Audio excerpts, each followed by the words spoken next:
as Foreign Secretary? I am going to return. I am going to return. To the people from whence I came. Hello, I'm Peter Mandelson, and I'm proud to serve as His Majesty's British Ambassador to the United States of America. I feel a tremendous sense, a profound sense of sympathy for those people, those women who suffered as a result of his behaviour and his illegal criminal activities. And secondly, I regret very, very deeply indeed carrying on that association with him for far longer than I should have done. The Ambassador has repeatedly expressed his deep regret for his association with him. He's right to do so. I have confidence in him, and he's playing an important role in the UK-US relationship. Mandy's out 4 decades and 3 scandals, or 3 that we know about. Guess what? Number 10 knew all about it. They knew that he lived in Jeffrey Epstein's flat.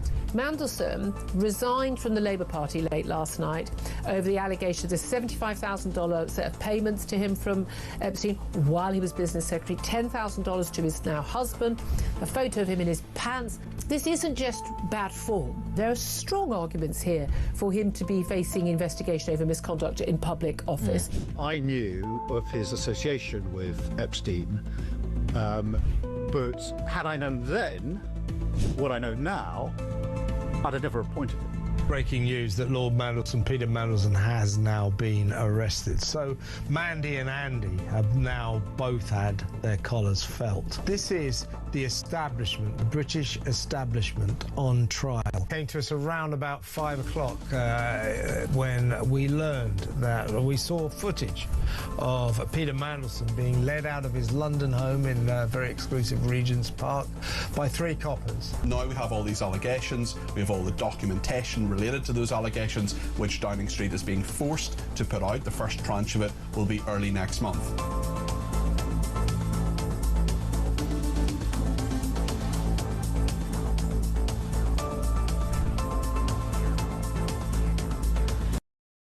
Across the UK, on DAB+, on YouTube, on your mobile, and on your side. This is Talk.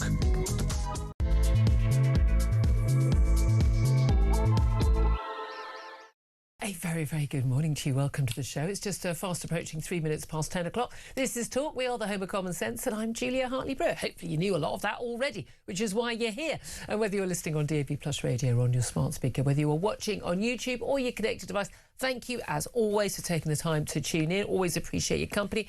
As always, plenty to talk about. Just some breaking news, actually, regarding...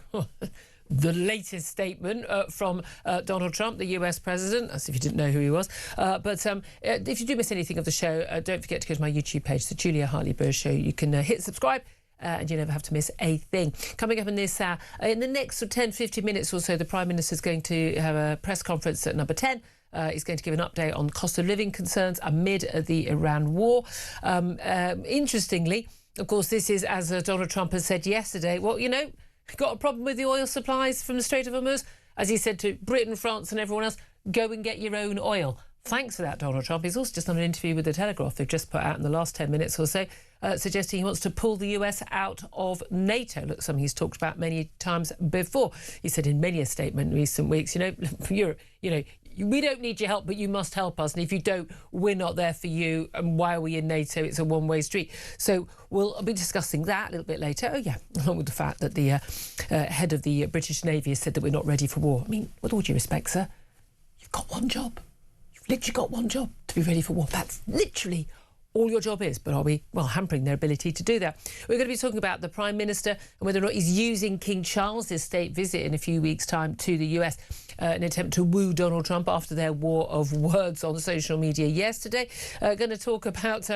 yet again, we're paying more quid, an extra 2 million quid, by the way, to the French in a little 2-month extension for those pretend beach patrols between lunch breaks and taking August off that the French gendarmerie are supposed to be doing in terms of stopping those migrant boats. What on earth's going on at the BBC? Knew about these allegations that came to light this week about Scott Mills, their Radio 2 breakfast show, until last week, involving, now, as we found out on the show yesterday, a boy under 16 years old. I'd like to point out, allegations, no charges, no conviction. I really think we need to keep remembering that. But they knew about it a year ago and failed to act. But actually, it turns out they actually knew that he'd been questioned by the police 7 years ago, but then failed to investigate. We'll talk about all of that. And the small matter of JK doesn't approve, but JHB absolutely does. The Artemis 2 mission, which is going to launch this evening at about 11:30 this evening, assuming the weather's going to be OK and everything else goes fine.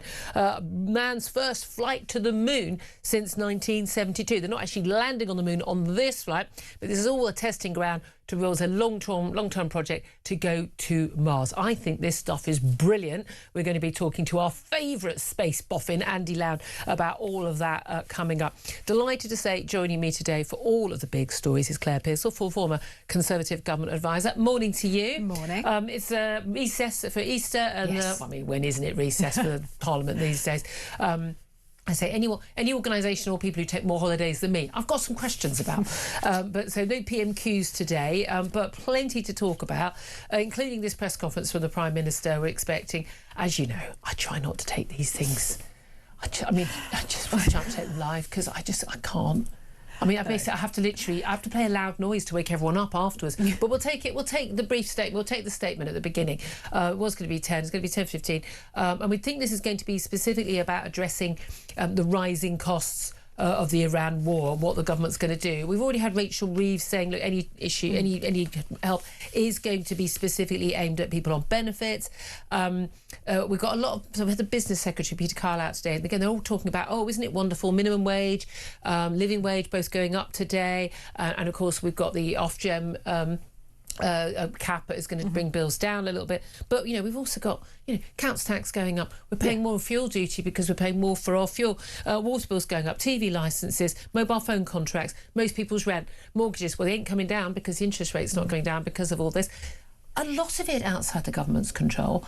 A lot of it within the government's control, when it's actually their policies that mean we're hit by the energy crisis more than pretty much any other Western country, and that's down to your lot, the Tories, as well, over the years, but also the taxes they put on everything. Well, this is it. And the other one that's going up is car tax. So anybody that's got to tax their car, there's going to be an increase in that. Anybody that had an electric car is suddenly going to be paying an awful lot more. Yeah, I know, but I think that's quite funny. I was saying that's what's going to happen. Eventually, you're all going to get included too. Nothing comes for free. Wah. But all of those things are going up, and those things are in the gift of the government. You could not increase those kind of taxes. I mean, council tax, I got my council tax bill come through. It is an enormous rise. It's 4%. You've only got 4%. I think 5%. Well, so 4.99%. Yeah, it's 5%, right? It's 5% rise. That's about another 110 a year for people. And you look at your monthly payments and you just think, what am I getting for this? Am I getting anything more? I look at the potholes, better? I look at the bin collections, Exactly. I think, what am I actually getting for this? And well, again, we know lots of it's going on social services and paying for children whose parents claim they're disabled getting to school. I mean, that's where all the money's going. But also for a police and crime commissioner, which I don't think should be a thing anyway, and the amount of my money that goes towards that, I want a refund. But this press conference will be interesting. Are there going to be any details that come out of it, or are these going to be nice words, we're sorry you're struggling?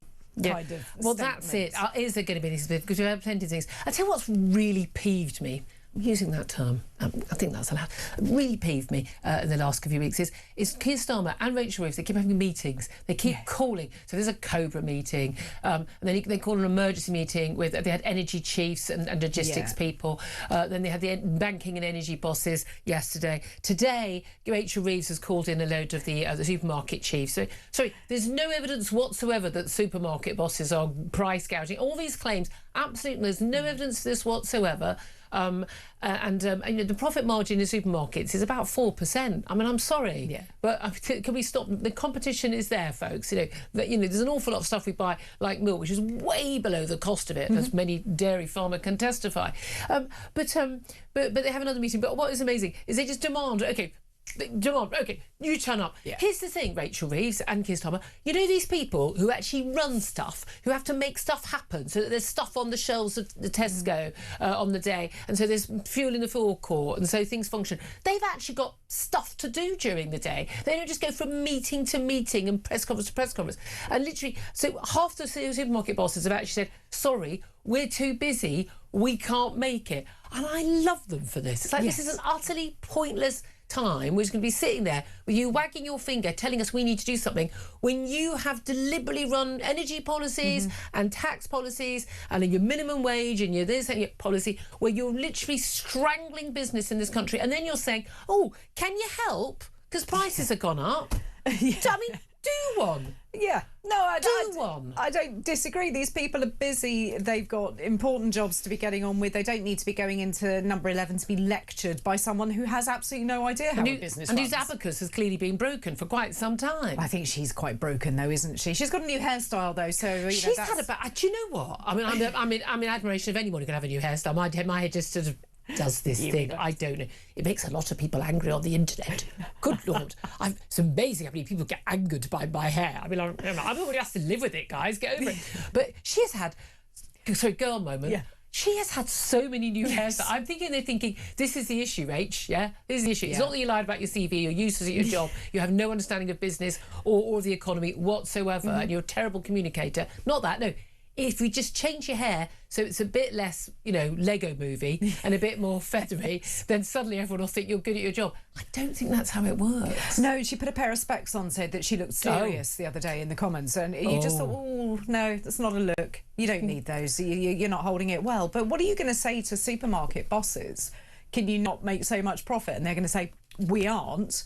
So how are you solving this? And there's going to be absolutely nothing that comes out of it. Just as the energy companies also said, no, love, sorry, you can't tax them to the hill. Tell them they can't go, they can't frack, they can't drill for oil and gas or any new licences in North Sea. And then go, right, what are you going to do to make sure we have energy independence?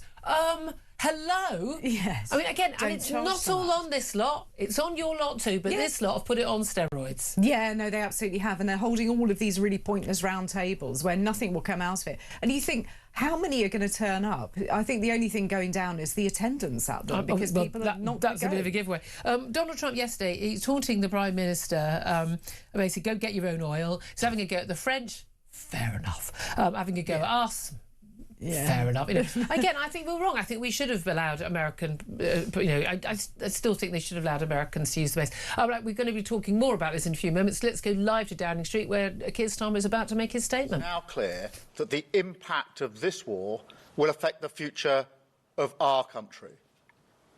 So today I want to reassure the British people that no matter how fierce this storm, we are well placed to weather it, and that we have a long-term plan to emerge from it a stronger and more secure nation. First, let me say once again, this is not our war. We will not be drawn into the conflict. That is not in our national interest. And the most effective way we can support the cost of living in Britain is to push for de-escalation in the Middle East and a reopening of the Strait of Hormuz, which is such a vital route for energy.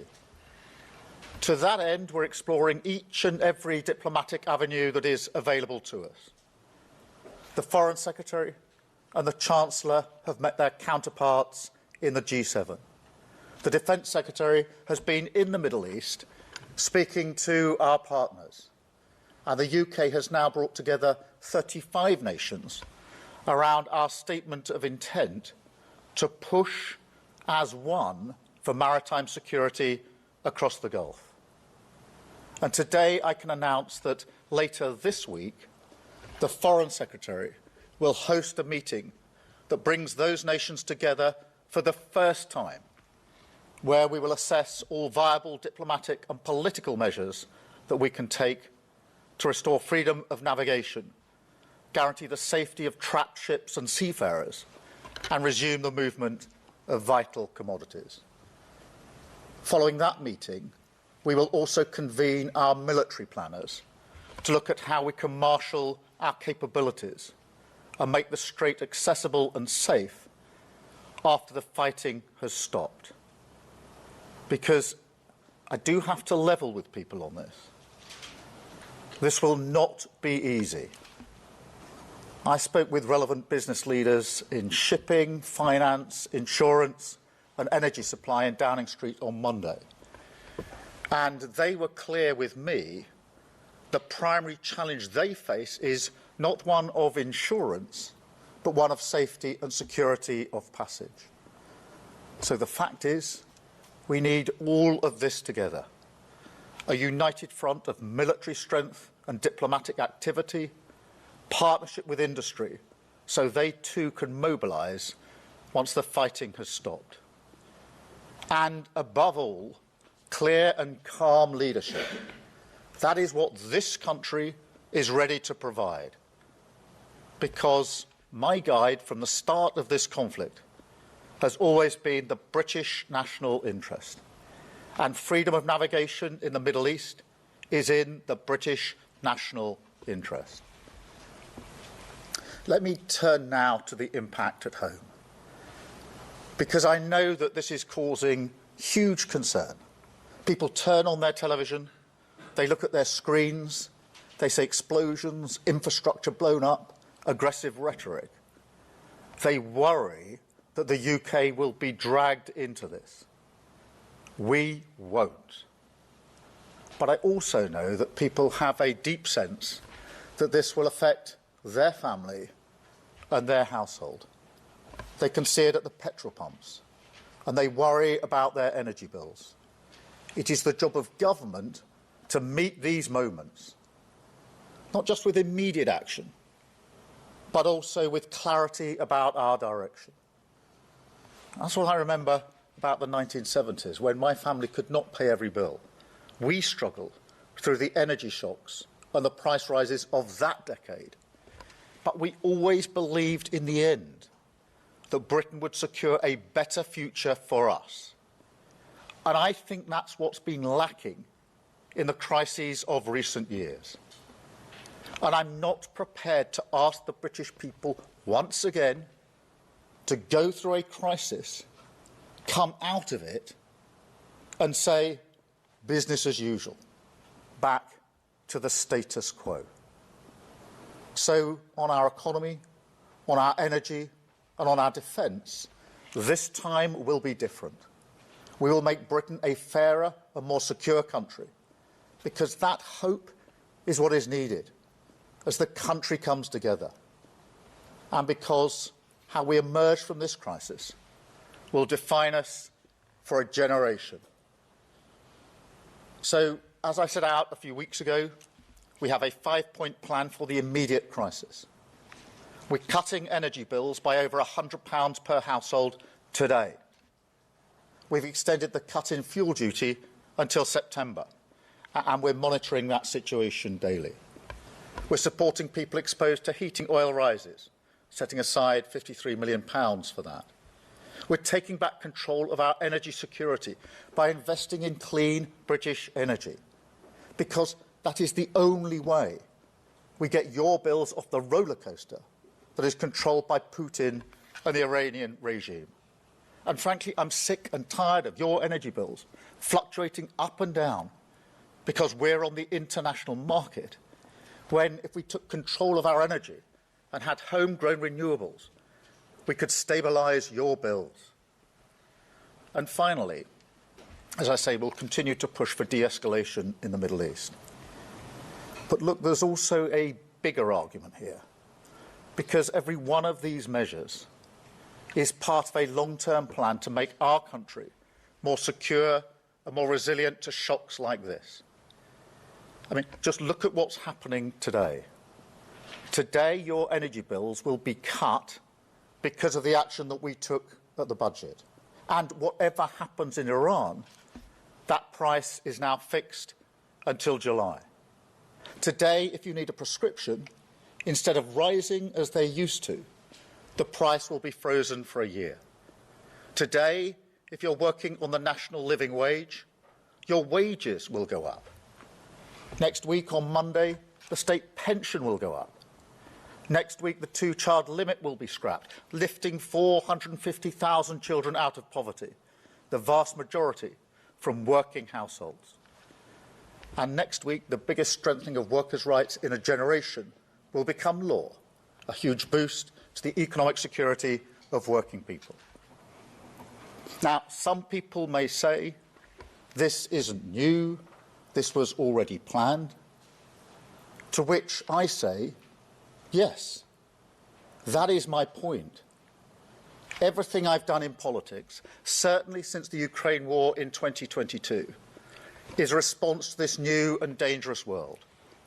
We campaigned for a windfall tax on oil and gas companies, which we extended.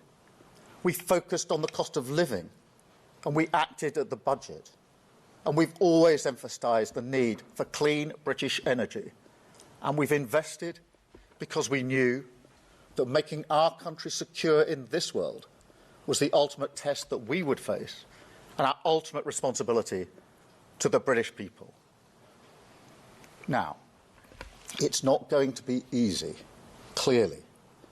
And in the coming weeks, as you would expect, we will continue to assess the economic effects. We will continue to stand up for the British national interest. And we will continue to do what we must to guide our country calmly through this storm.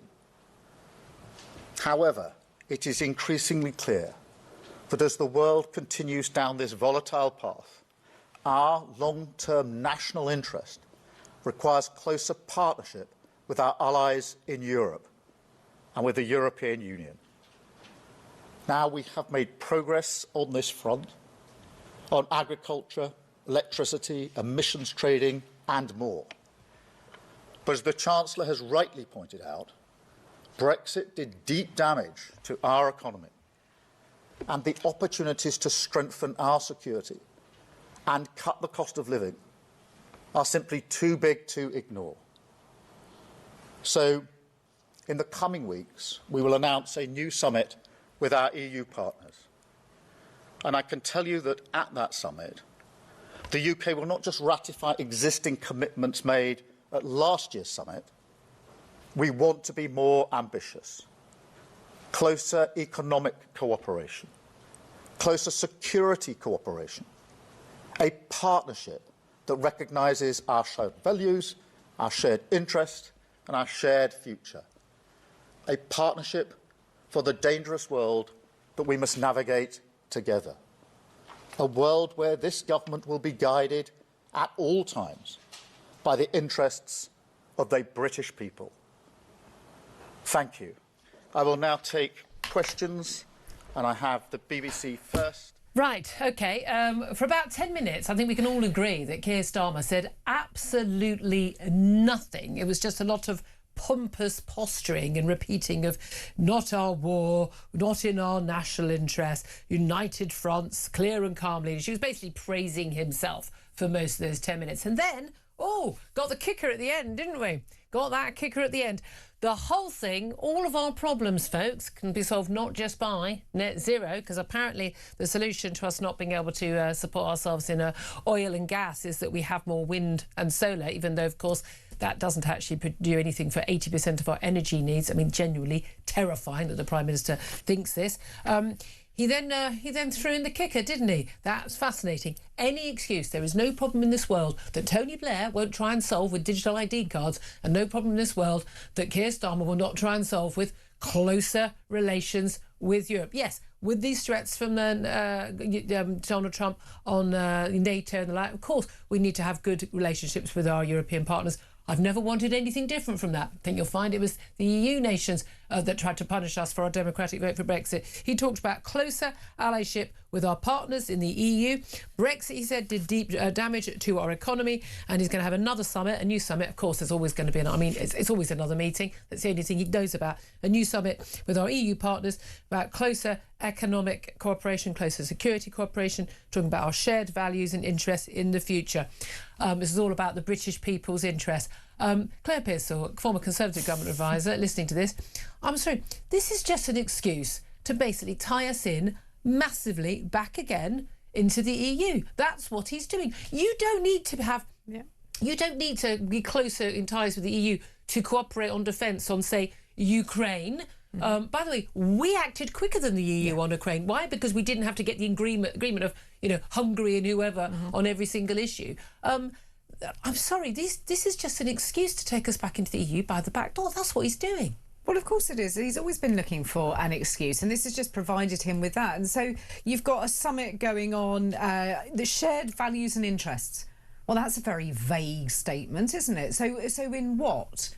Does it share my interests? I'm not interested in going back into the EU. I'm not interested in having that closer. Oh, he'll deny. He'll deny that it's. But again, the EU nations do not all have the same views on things. No. They are massively divided. That's what is their big handcuff. It's one of the reasons why we wanted to leave, so we can do stuff in our national interest, not in the EU, what Brussels bureaucrats think. Genuinely, I was sitting there the whole through that, and I kept saying to you, didn't I? I can't. He's not said anything. He's just pompous, patting himself on the back about clear and calm leadership. He's just patting himself on the back for not our war. We'll not be drawn into this conflict. Conflict's not in our national interest. Sorry, he didn't make a decision not to get involved in the war. He dithered. Didn't know what to do. And by the way, I'm pretty sure that when our British base, RAF Akrotiri in Cyprus, gets a missile attack from Iran, pretty sure we are actually involved in this war. Actually, I hate to tell him, but I mean, I just. In terms of dealing with what he's going to do with the cost of living, again, he didn't offer any help to people on that. No. There's question marks to me about whether he should. I mean, in terms of handouts, I would say no. Cutting tax, the VAT on fuel and things like that would be more useful to everybody.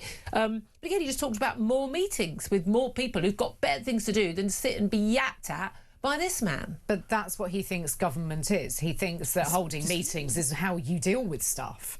He should be running a big HR department. That's what he should be running, a big HR department for a nice big company in a nice office outside Slough, and he would never bother us again. And they just called meeting after meeting, using everyone's time up so no one could get anything done, but he didn't actually bother the rest of us. Yeah, and he can go and deal with soft furnishings in the reception area. I don't care. He's got a 5-point strong opinions plan on that. Yeah, you'd have a meeting about it. He would. Several. 5-point plan. Which I must have dozed off during that bit. I think you did. I think your attention had gone. But it's all of the things that he's already put in place.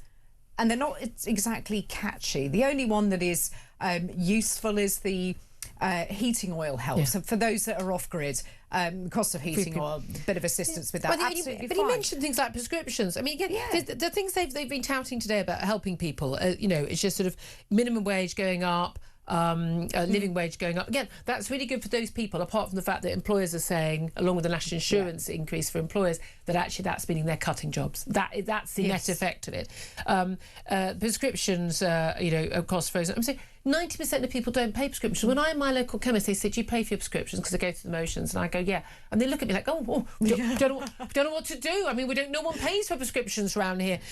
The freeze on rail fares. Again, 90%, I think 95% of people don't get a train from one year to the next. It's that. I mean, no one. This is a middle class thing. The energy bill support. No, that's Ofgem. That's not the government. That's Ofgem. And by the way, it's going down about £110, isn't it? This for 3 months up to the end of June. But it's going to go up. They reckon all the experts reckon it's going to go up by £300 after that. I mean.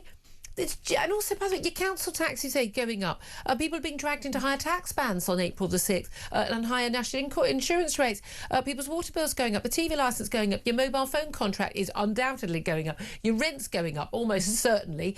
Your mortgage probably, it ain't going down. For a lot of people, it will be going up. Fuel prices at the pumps. Again, most people in this country drive. They don't get trains. I mean, you name it. You name it, it's all going up. And by the way, they're raking an extra 20 million quid a day from all the taxes on fuel. I mean, I'm sorry, mate, that Prime Minister, that really, you and your... It doesn't work, I mean, does it? You and your clear and calm leadership. I mean, sorry, love to hear your reaction to what you had to say. My question to you was, what help, if any, Should Keir Starmer give Brits amid rising prices due to the war in Iran?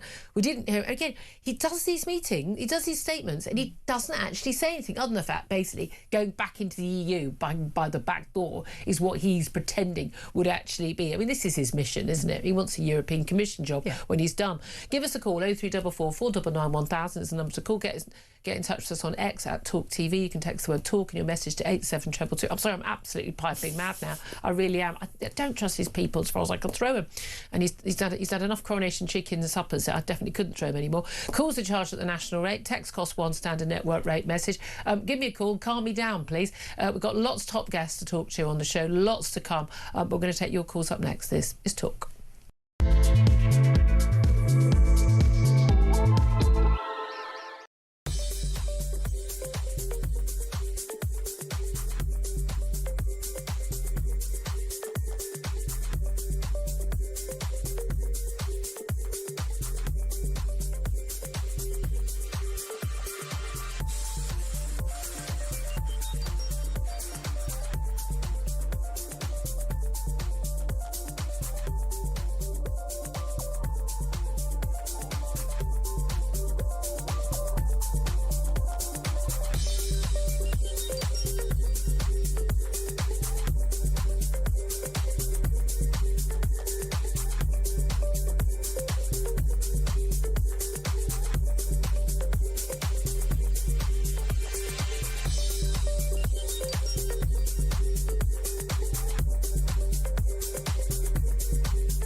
Across the UK, on DAB+, on YouTube, on your mobile, and on your side.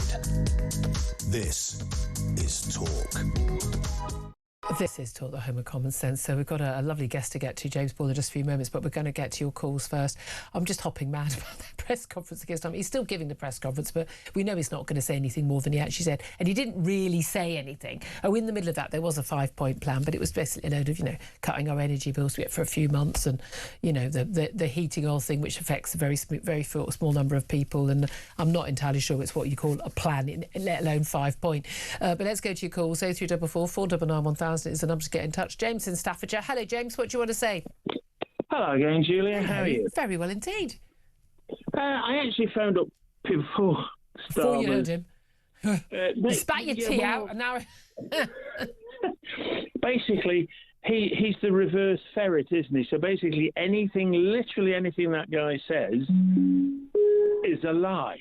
Oh, where are you? What was that little noise? That was my computer firing up. Oh, right. I was going to say, I thought there was going to be an announcement. Could all passengers please go to the front of the queue? And the exits are here, here, and here. But, I phoned up because about a month ago, we had a brownout in the small town where I live. And a brownout is not quite a blackout, but basically you lost some of your energy. Yeah. So none of the petrol stations worked, none of the high street worked, and it killed the mobile phones. Yeah. So I don't think people realise that this weird ideology that says, oh, the green and clean energy can ever work. Yeah. You can't heat your homes with it unless you've got a heat source pump. Yep. I've just spent £5,000 to put a battery in to try and offset my electricity bills and stuff, but that doesn't work if the mains grid goes off. Wah, wah, wah. I mean, that's just cartoonish. But this is the thing. The Prime Minister was talking about basically, dealing with the perils of the international market in gas and oil. The solution is if we have more homegrown renewables. But wind and solar are intermittent and they need backup. Oh, and they only cover 20% of our energy needs. Yeah, can I make a couple of comments on that? Yeah. Firstly, for every kilowatt of renewable energy that we have, and I've got solar and that battery, you need another kilowatt to back it up for the days when it's a dark day, etc., etc. Yeah. The second thing is oil is sold on the commodities market. So it's basically it's dependent on the where it's pulled from, the quality of the oil. Yep. There is no such thing as an international oil market, Exactly. and that's because America has gas. My sister lives in America. Her gas costs are a quarter of ours. Of course they are. Yeah, but of And course we've it would make no difference if we were producing our own, apart from the fact that every country that produces its own has lower fuel costs. It's almost like it's just a complete random coincidence, isn't it? James, I'll leave it there with you. Thank you so much. Let's go to Chris, who's in Bournemouth. Chris, what do you make of what the Prime Minister had to say? A complete and utter liar. He's taken us in through the back door. But my main point is cost. And he said the other day that petrol stations have got plenty of fuel. Yeah. Right. I'm an HGV driver. Yeah. I drive the length and breadth of this country. Yeah. Yesterday and today, I've called into at least 7 stations that haven't got any fuel and have no idea when their next delivery is going to turn up. So you've gone to one and they haven't got it. So you've called ahead to see who's got fuel and they're just saying, nope, sorry, when you're getting it, I don't know. Stations. I've actually drove into the stations to try and get fuel. Yeah. I've got it now. Yeah. But they're all saying the same thing. We're out of fuel for HGVs, and we don't know when we're going to get the next lot because what you put in your car to what I put in my lorry is totally different. Yeah. But is it diesel? Because most lorries are diesel, aren't they? Yeah. And we know that diesel prices are the ones that have, really gone up. It's ridiculous. It's ridiculous. And basically, here's the thing, though. Wait a minute. Here's the thing, Chris. Everything we buy in the shops at some point is on a lorry, isn't it? Yes. So when the lorries stop running, what's going to happen? But the government's got contingency plans, and we're told to carry on as normal. There's nothing wrong, Chris. We have clear and calm leadership, he told us. So what are you worried about? I'm worried about what he wants to do and what Mr. I can't say his name because he really makes my blood boil. Is get these licenses issued and start drilling in the North Sea. Hear to that, Chris. That way, it's the thing. He's on about all these renewables. It's not going to happen overnight. I know. But that's their argument. It won't solve it overnight. No, but that's why we should have been doing it, by the way, under the Tories a long time ago. Chris, thank you for that. Look, good luck getting the next load of HGV diesel in as well. 10:39 is time. Quick break. Then we'll be talking to James Ball of the New World. This is Talk.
across the UK. On DAB+, on YouTube, on your mobile, and on your side. This is Talk. Oh, this is indeed Talk. I'm Julia Hartley-Brewer. The home of common sense is here. Let's talk right now to James Ball. He's political editor of The New World and joins us this morning. Sorry to come to you late, James, but a small matter of the Prime Minister giving us some of his clear and calm leadership. So I'm afraid we lost a bit of time. Morning to you. Good morning. I'm sick of Keir trying to upstage me. He's so jealous. It's outrageous, isn't it? I'm not entirely sure he said very much, other than at the end. This sort of like the old, and this is your favourite. Bearing in mind your newspaper, your magazine used to be called The New European.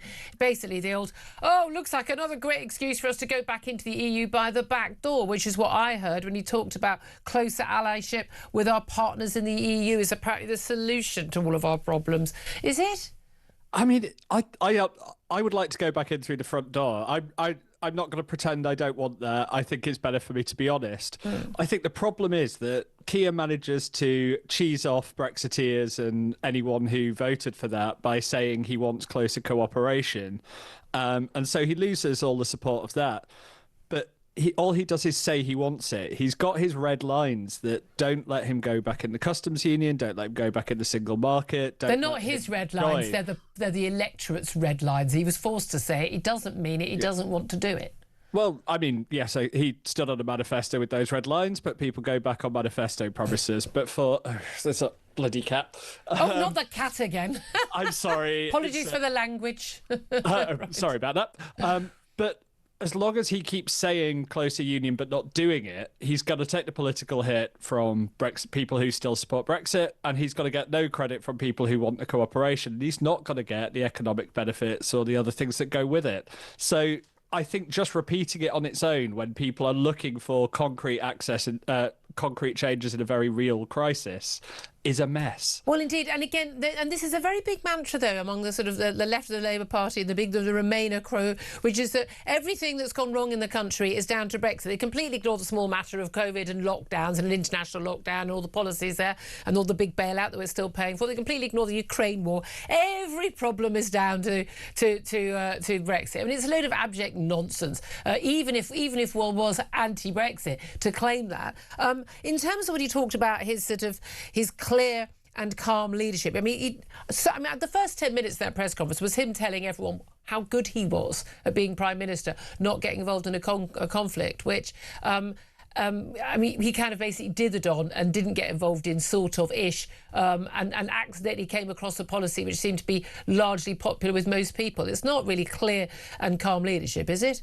It's a bit painful to watch, to be honest. It felt a bit like he was telling us, didn't we know how good we had it and how grateful we should be? But, I mean, essentially, my problem was, things aren't that good. People are quite angry. People want concrete measures. And he seemed to just be talking about stuff the government had been doing anyway. This energy price bill cut, sure, that's fine. What's going to happen in July when the oil price stuff comes through? But also a lot of the stuff he's talking about, let's be honest, he's giving himself a pat on the back. I mean, he may as well just go on stage, just pat himself on the back in front of us and go, "Oh, I'm great," when actually we're talking about really basic stuff. And most of the things he claims to have done are again, bare minimum or a meeting with other people who frankly have got better things to do than hang around number 10 with him. I do think it would be better if he only gave a press conference when he had something to say. If he had some concrete package of measures to announce and people are worried, then they'd be there. I think he's very, very nervous of saying there might actually be shortages. I can understand why he worries about that. But when people see other European leaders saying it and looking at asking people voluntarily to drive a bit slower to see if they can save a few trips, the government keeps saying that's not necessary. They don't want to get caught saying that. Well, it's true. Once you say to people, oh, we might have shortages, everyone then goes and fills up their car, which they wouldn't otherwise do, and then you do have shortages. But the thing is, the reality is we're going to start seeing it. Chris, lorry driver, just on the phone, you must have just heard him saying, basically went to 7 different stations that didn't have his fuel for his HGV. When that carries on happening, and we know diesel, is particularly, I mean, it's different diesel, as you pointed out, for lorries, but diesel is particularly the price going sky high. Filling up a typical average family car has now gone over the £100 mark. And again, people who live in London, who either work from home or with their cats on their desks, as people who will have seen James Paul, if you're watching, wrestling with his cat while wrestling with me. People who, those young men who work in Downing Street, who get the tube or cycle to work, they have no understanding of how important fuel costs are to most people in most parts of the country to just live their daily lives and indeed to do their jobs. Exactly that. I think, look, people see this stuff come through, it gets there, but if you don't drive a car, you don't see this daily. Your first impression of that will be when when your fuel price goes up in July. Yeah. But people are aware it's coming. Cost of living has been very tight, has been very difficult for quite a long time. And so people are looking at the headlines, they're looking at the bills, they're worried about their food costs. And I think for the Prime Minister to come out when people are that anxious and not have something concrete and new to say plays quite badly. And I don't know why, if he didn't have something to announce yet, it feels like something's going to have to come. Yeah, indeed. Well, if he didn't have something to say, why come out and put himself on camera? It's just baffling. Local elections. I mean, we had the launch yesterday. The last party to launch. I mean, this is the thing. Everything is very political now, and it's about sort of posturing on the world stage. But there's a lot more going on, isn't there? Because we've had he's talking about the need to sort of de-escalate and reopen the Straits of Hormuz. Yesterday, Donald Trump said, I mean, it's non-stop, these Truth Social posts and interviews, where he said basically, if you want to reopen the Straits of Hormuz, that's basically going to be down to other countries. Go get your own oil, or you can buy from us. He wrote yesterday in an interview with The Telegraph. He said that he's seriously considering, the US leaving NATO. Now, bearing in mind, I believe that would actually involve congressional approval. It would take a period of time. There's a notice period. He may well lose control of Congress. And practically a lot of Republicans would have a question mark with that in the midterm elections in November. So again, easier said than done. But it's all very well. Keir Starmer saying everything's fine, we're on top of everything. But actually, he hasn't got control of what's happening in Britain, and certainly not what's happening in the rest of the world.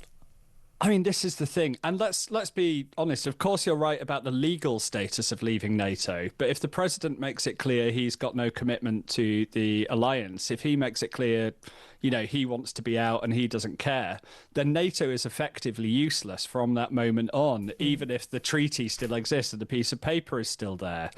I think, some of what Keir Starmer was saying was looking at that. He is looking towards building closer security ties with Europe. But Europe is going to take years to build up any kind of defence capacity, let alone something comparable to America. But I'm not sure what he can do with a president who doesn't want to be his ally. And nothing about yesterday suggested that the new state visit did anything to help, did it? Well, I was going to say, King Charles, should the state visit go ahead? And he got a two-fingered salute. I had been saying yes for a long time. I think, that is a gesture to the American people. It's the 250th birthday of America. Send the king. He is very good at glad handling. He can be nice to Donald Trump. I think when the day you announce it, you get two very public insults from the president and the secretary of war at a time when the America has caused us a huge economic crisis and political crisis. I think that yesterday the line was crossed. I think it hits the point of going, actually, stuff it. Very interesting. James Ball, political editor to the New World. Appreciate you joining us. Thank you very much. 10:49 is time. I'm going to take a quick break. Then we're going to be hearing from my favourite space buff, and I hope he doesn't mind me using that term, Andy Lound, about that Artemis 2 launch to travel to the dark side of the moon. This is Talk.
across the UK.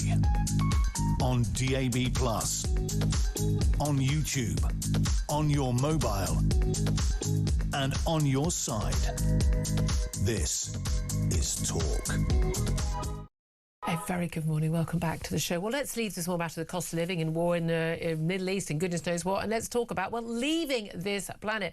Because if all goes to plan, technically and weather-wise, this evening, UK time, around 11:24 p.m, we should see liftoff of Artemis 2, a rocket taking the first manned crewed mission since 1972 to the moon. Not to land on the moon, to go round it and come back again. But is it all worth doing? Well, let's talk to my favourite space boffin, space expert, Andy Lound, about this. A very good morning to you, Andy. Having me again. Hello there. I always love an excuse to talk to you about these things. Let's just talk to us, first of all, just about what this mission actually involves, because it's a mission to the moon, but we're not actually walking on the moon this time.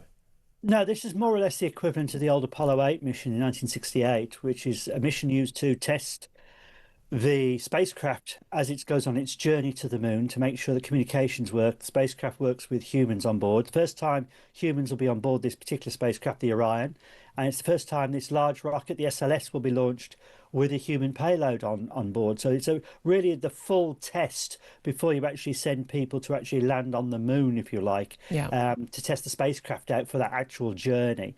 And they'll be doing a free return, which means they travel towards the moon at 24,500 miles per hour. Moon's gravity will grab the spacecraft, bend it round the moon and send it on its way back to the Earth. It's a very fuel efficient way of doing the mission. Sort of a boomerang around. We've all seen The Martian. We know how this works. We're all up to date on all of this, aren't we?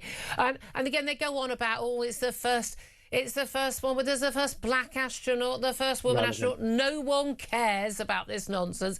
But this does matter because the next mission will go further, won't it? Well, the next mission, there's been a rescheduling of it all, which runs it, funny enough, more or less in line with the way Apollo was.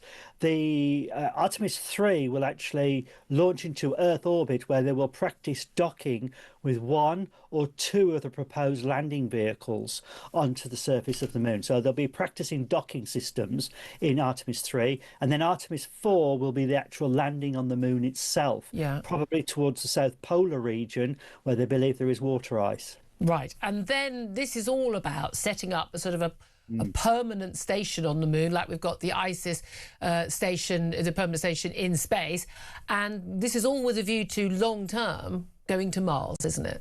Yes, right. I mean, the idea is, in Apollo days, we went to the moon, grabbed some rock samples, left some instruments and came back again, and sort of that was it. No, this time we're going to stay on the moon, where scientists can actually do long-term research on the moon, which is more practical, get the practice up for long-duration space flight, surviving in an alien environment, and that is preparations, and of course, for going to Mars, where you'll test all the equipment that you would need to survive on Mars, which will be really quite important to do that. Near, where you're only 4 days away on Earth, is 4 days away on the moon, is a lot much safer than just going out willy-nilly to Mars itself. Which is at least a 6 months flight, and that's if everything goes well. That's correct, and that's at the best approach of Mars' position to the Earth. So you're looking for a long duration flight to Mars, and of course you're looking for 2 years before you could come back because of the relative position of Earth and Mars. Oh, right. That's quite a commitment. Yeah, you need to know everything is working. They haven't got the option of abort, we're coming back. Not an option. No, not as simple as that. Whereas with the moon, you've got 28 days windows. Probably 4 to 6 opportunities to go to the moon every 28 days. Mars, it's a 2-year window. So yes, right. Got to do everything tested down. I can't imagine doing a job where you're working with these sort of contingencies. I was as expected. I heard the BBC this morning. They've got a programme this evening on the radio talking about the troubling moral questions. I know this is going to make your blood boil, Andy. Troubling moral questions about this. Spending billions going to the moon, but we have their words: poverty, disease, and the climate crisis back here on Earth. But also, do we risk? Try not to swear at this point, everybody. Do we risk repeating the mistakes of colonial expansion? Oh, you're kidding, really? I'm not. It's BBC. Of course I'm not kidding, Andy. Oh, well, you get unfortunately, get some people who don't really know what they're talking about speaking loudly. And they speak louder than everybody else, usually, unfortunately.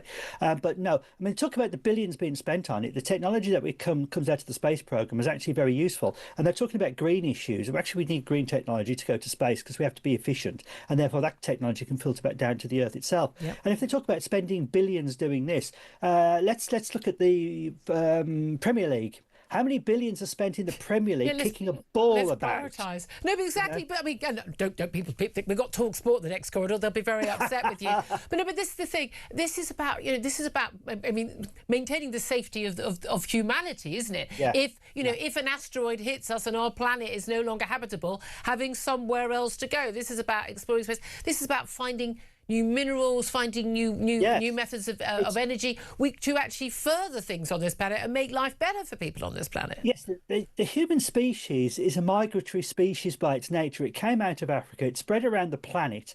Then we left Europe and went into the Americas.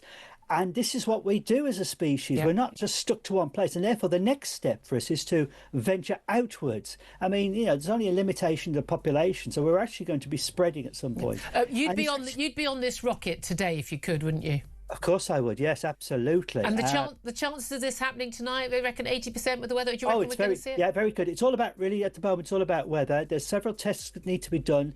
The fuelling up is going to start taking place in a couple of hours. That's the big test to see if all the seals work, the hydrogen fuels. And then we just got to hope the weather holds and the clouds and everything. I'm very excited. I know we're going to speak to you tomorrow, and fingers crossed it will all have happened. Andy Lown, lovely to hear from you. I love your reaction to that BBC show. I will get Claire Pearsall's reaction to all of that coming up.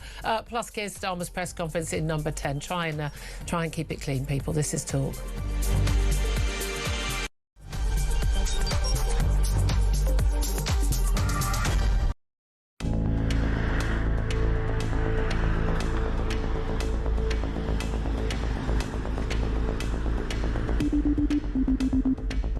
Fancy returning to the front line as Foreign Secretary? I am going to return. I am going to return. To the people from whence I came. Hello, I'm Peter Mandelson, and I'm proud to serve as His Majesty's British Ambassador to the United States of America. I feel a tremendous profound sense of sympathy for those people, those women who suffered as a result of his behaviour and his illegal criminal activities. And secondly, I regret very, very deeply indeed carrying on that association with him for far longer than I should have done. The Ambassador has repeatedly expressed his deep regret for his association with him. He's right to do so. I have confidence in him, and he's playing an important role in the UK-US relationship. Mandy's out 4 decades and 3 scandals, or 3 that we know about. Guess what? Number 10 knew all about it. They knew that he lived in Jeffrey Epstein's flat. Mandelson resigned from the Labour Party late last night over the allegation of this $75,000 set of payments to him from Epstein while he was business secretary, $10,000 to his now husband, a photo of him in his pants. This isn't just bad form. There are strong arguments here for him to be facing investigation over misconduct in public office. I knew of his association with Epstein, but had I known then what I know now, I'd have never appointed him. Breaking news that Lord Mandelson, Peter Mandelson, has now been arrested. So Mandy and Andy have now both had their collars felt. This is the establishment, the British establishment on trial. Came to us around about 5 o'clock when we learned that we saw footage of Peter Mandelson being led out of his London home in very exclusive Regent's Park by 3 coppers. Now we have all these allegations, we have all the documentation related to those allegations, which Downing Street is being forced to put out. The first tranche of it will be early next month.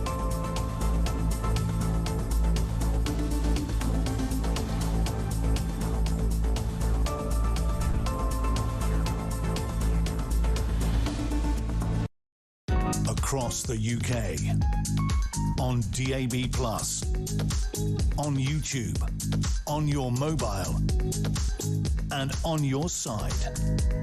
This is Talk.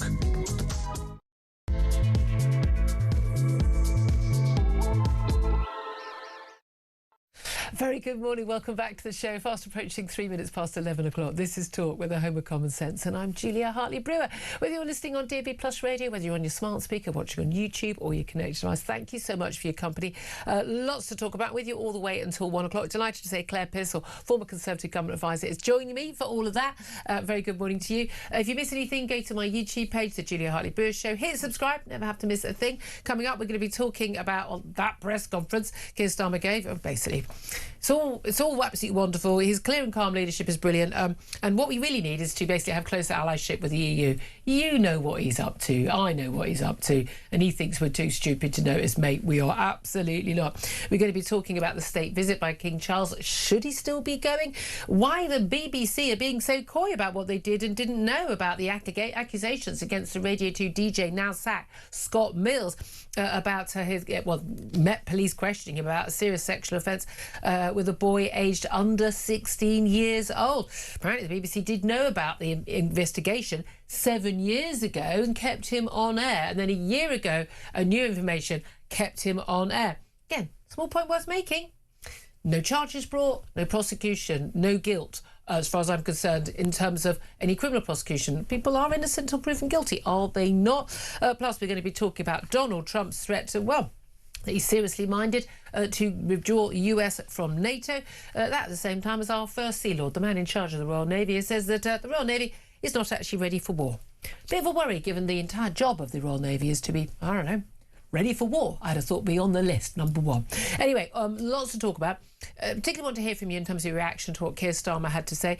He has talked about cost of living, and basically says we're ahead of the game when it comes to the cost of living. I don't know where he's living, but I'm not entirely sure that his supposedly clear and calm leadership he keeps patting himself on the back for is delivering that, given how our cost of living is going up. But what help, if any, should Keir Starmer give Brits amid rising prices due to the war in Iran? Love to hear your thoughts on that. 0344 499 1000. Your thoughts generally on what you had to say at that press conference, and indeed his reaction to what Donald Trump has had to say about NATO. Give us a call. 0344 499 1000. Text the word talk and your message to 87222. Get in touch with us on X at Talk TV. Calls are charged at the national rate. Text cost £1, standard network rate message.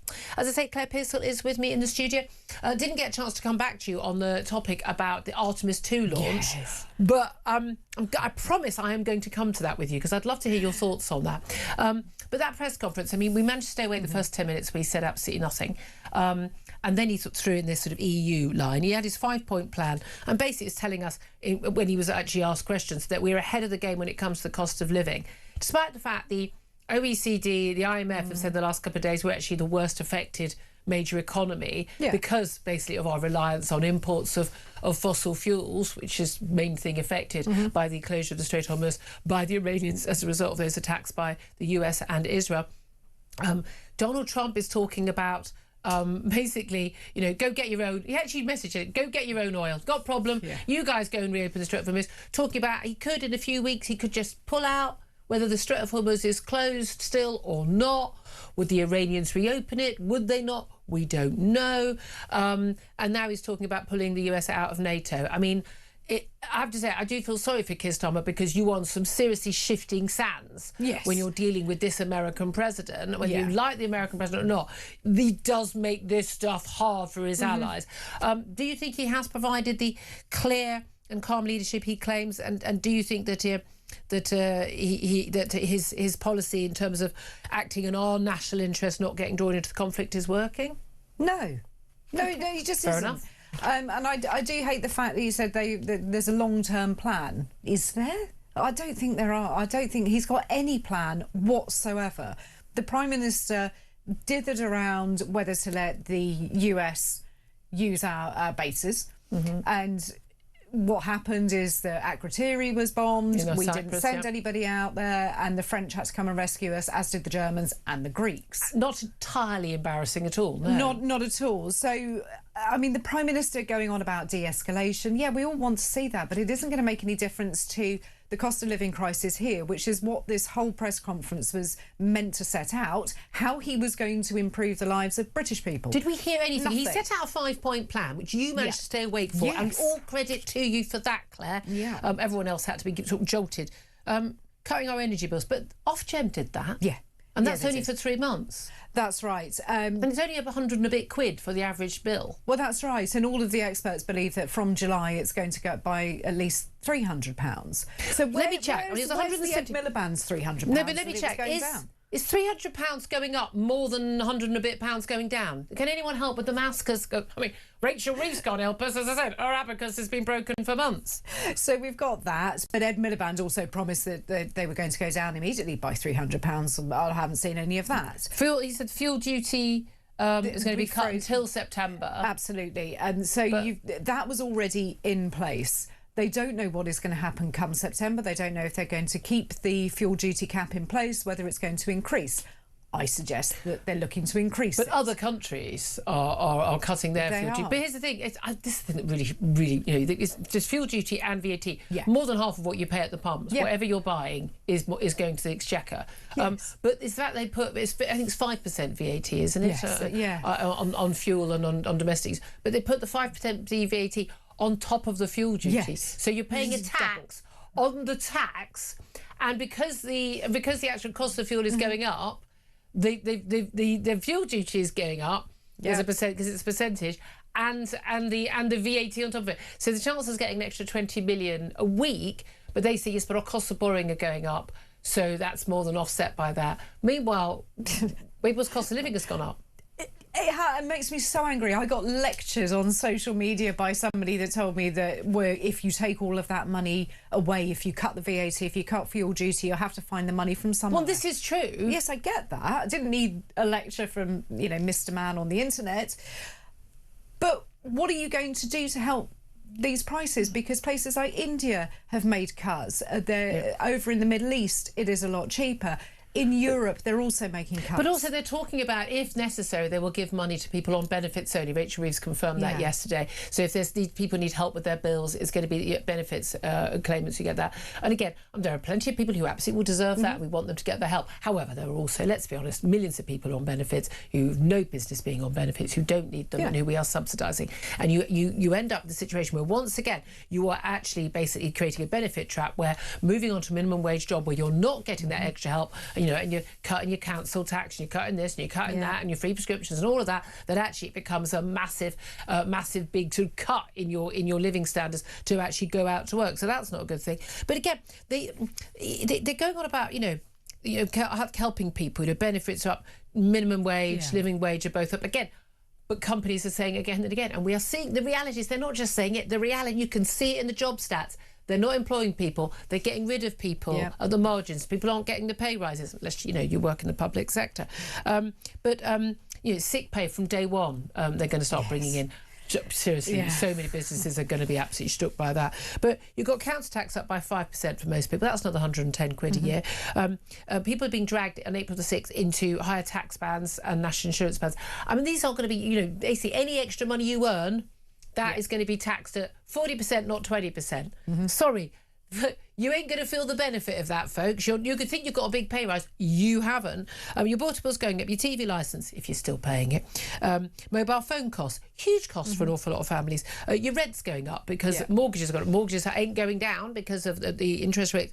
We were thinking there could be 4 cuts by the end of this year. That's not happening.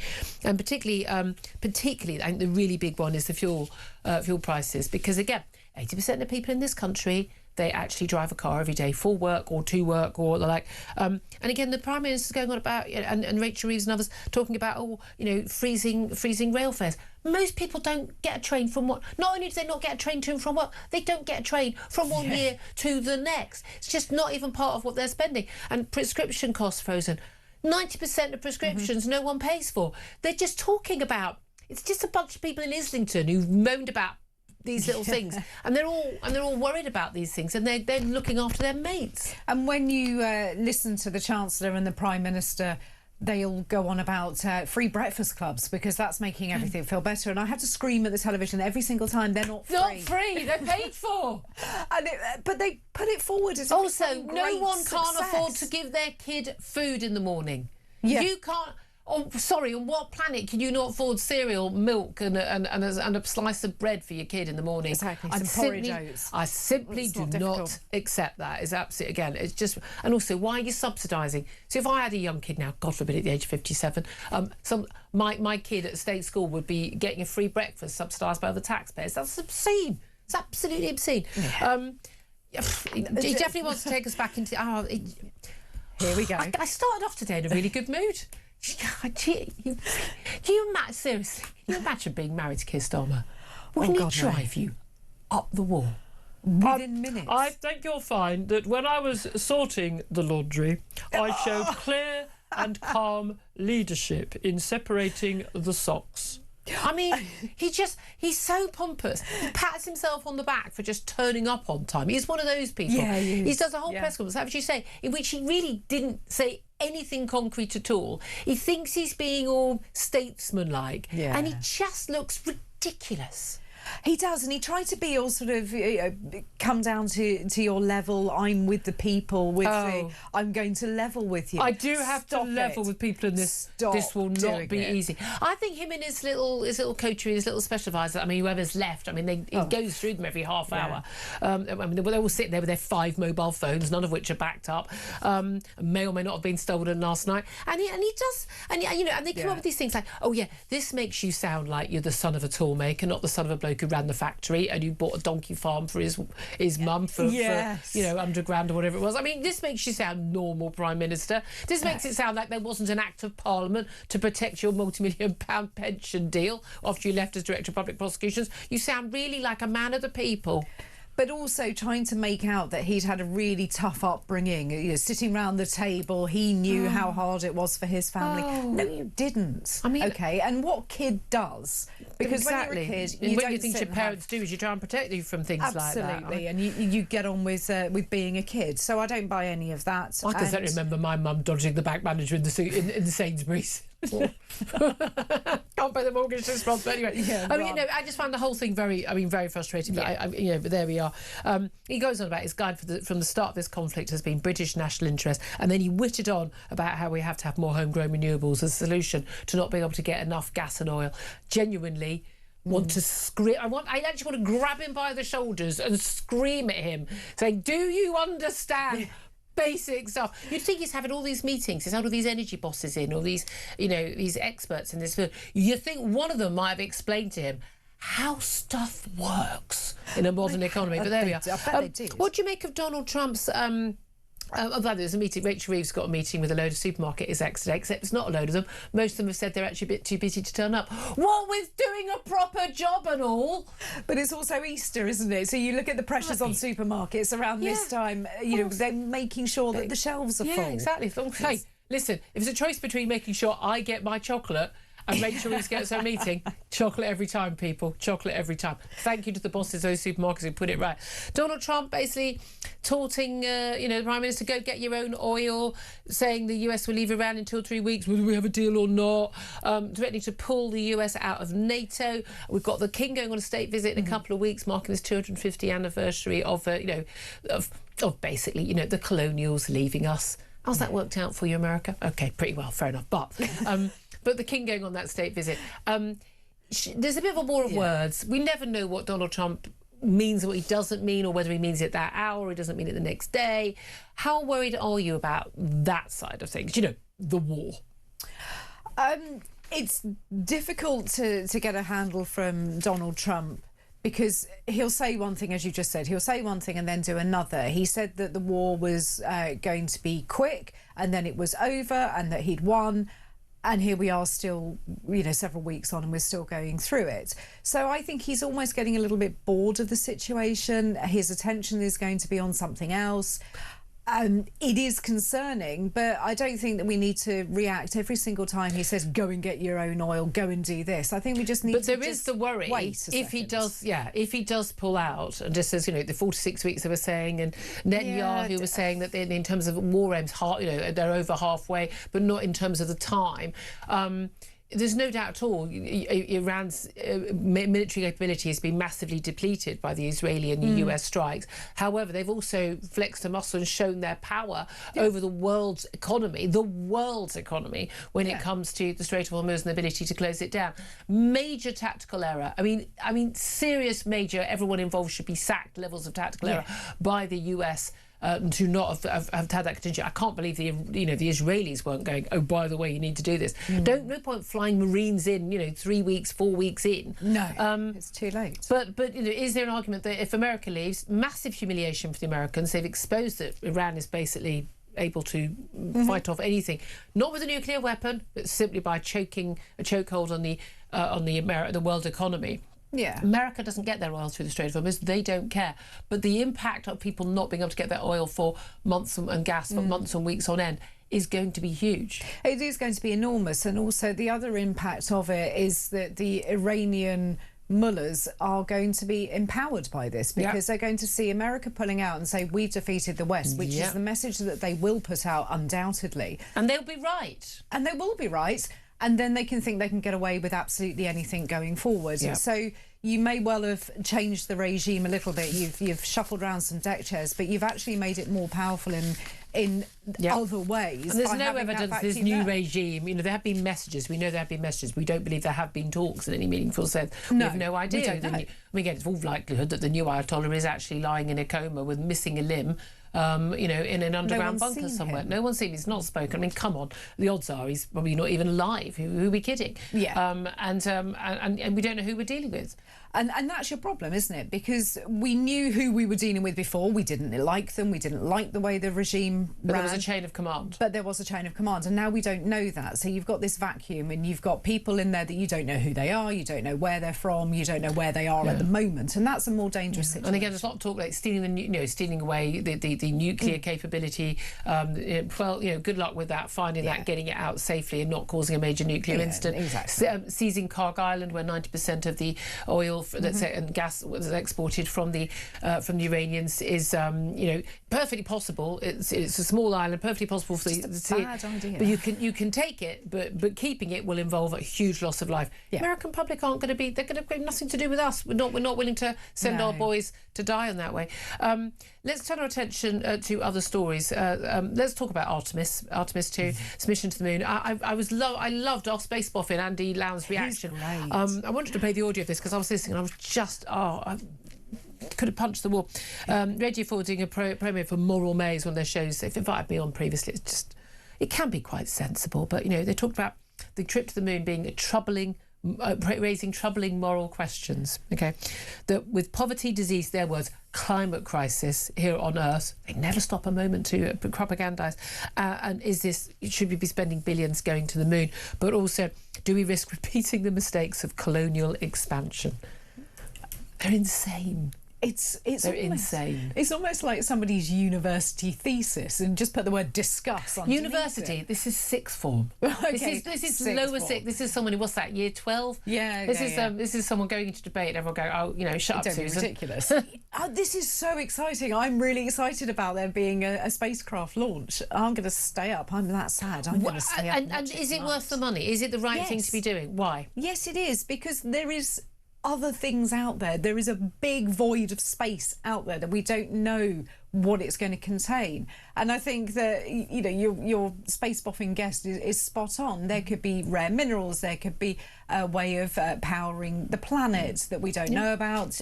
Unless we go and find keeping humanity existing. If our planet, the biggest single threat to our planet is not the climate crisis. The biggest single threat to our planet is an asteroid strike. Wiped out the dinosaurs, wiped out 90% of the species. Many millions of years ago, and perfectly possible to happen at any time.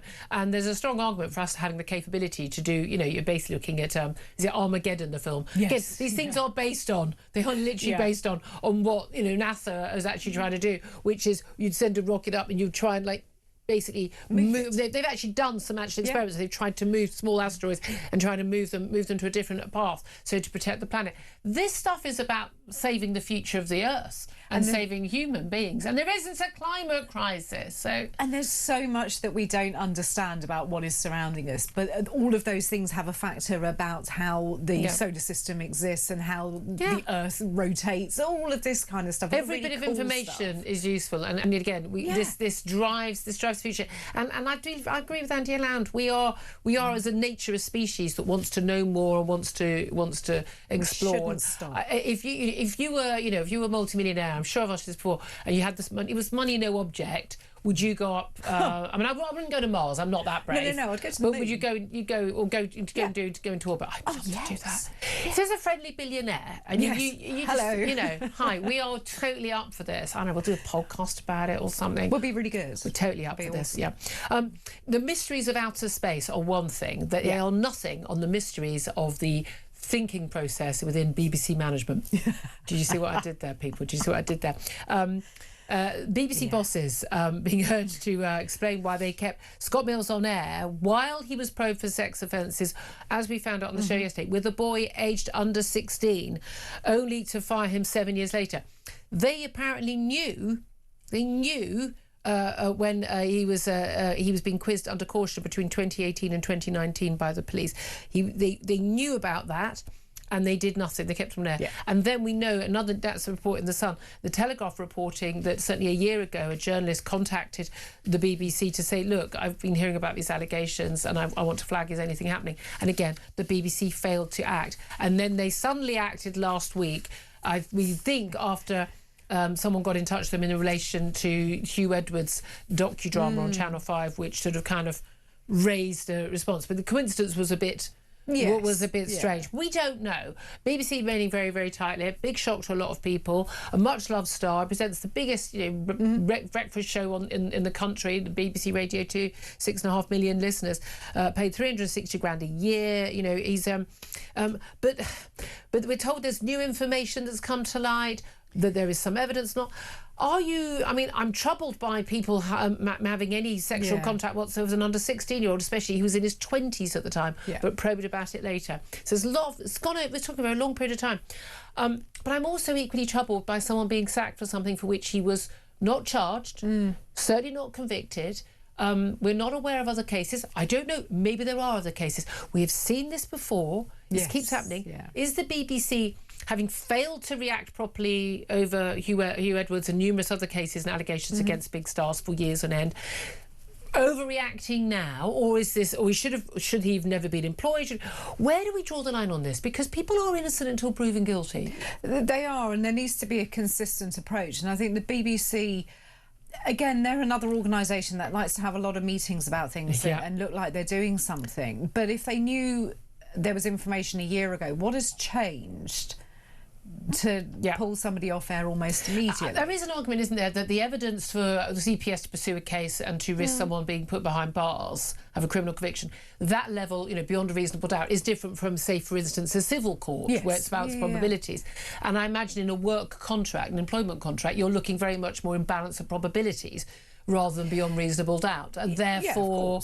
Of course, but they don't seem to learn their lesson because everything is seemingly done at the last minute. So just the day before the Director General leaves? Yeah, absolutely. So there are too many coincidences coming up, and I think it's unfair on the public to not know where their money is being spent, because at the end of the day we fund them. So by the way, the lawyers and the HR people, we're paying for all of this as well. So why isn't there a transparent process available? Interesting though, Scott Mills, still no public statement from him since he was taken off last week and sacked earlier this week. Not a single public statement, and that is going to be an issue, obviously. Yes. Yeah, it is. Although interestingly, of course, I mean, there's been a lot of talk about in the past about, he'd lost a partner. He's now happily married, but he'd lost a partner in his 20s, and when he's talked about drink and drugs and turned to all of those things.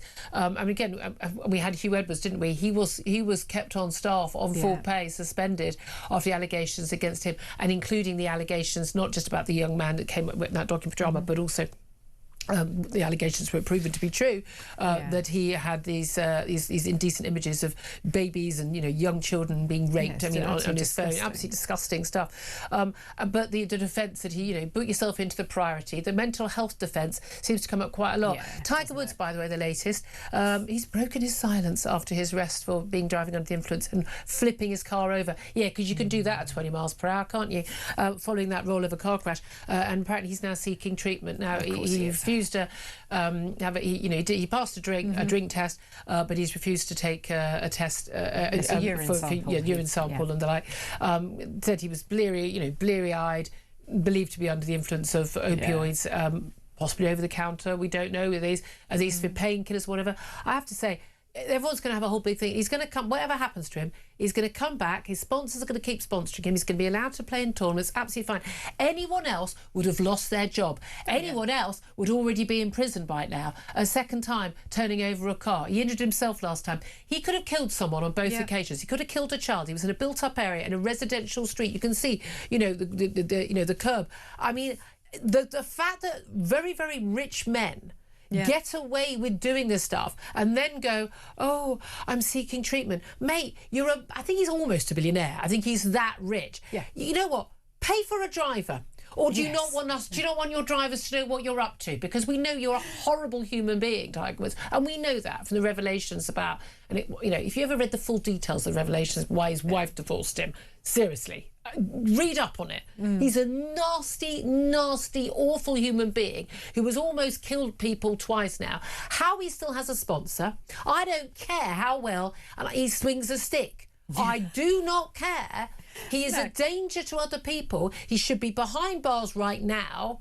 And he absolutely, people should not be deifying this man. No, they shouldn't. He had a lot of talent, which he has ruined himself. Yeah. He's a damaged soul. I realise that, but it shouldn't be anyone else's problem. No, it shouldn't be anyone else's problem. He shouldn't be dealt with any differently to you or I that were driving in that kind of state and turning over a car in a residential area, because I'm sure as hell would say that we would not be employed much longer after that. No way would you keep your job for after that. No way in the world. But apparently, again, maybe people need to. We actually need to boycott, the products that are being sold in his name. I'm sorry, I'm not interviewing. People lose their careers and their everything, their job security and everything from writing a tweet. He could have killed somebody. It is a simple matter of luck that he didn't. How many times is he able to do this? And we'll all just go, oh, that's fine. Oh, let's give him a few more 100 million to sponsor him for swinging a stick. Sorry, it doesn't fly with me at all. 11:29 is the time. We're going to take a quick break. I want to hear from you.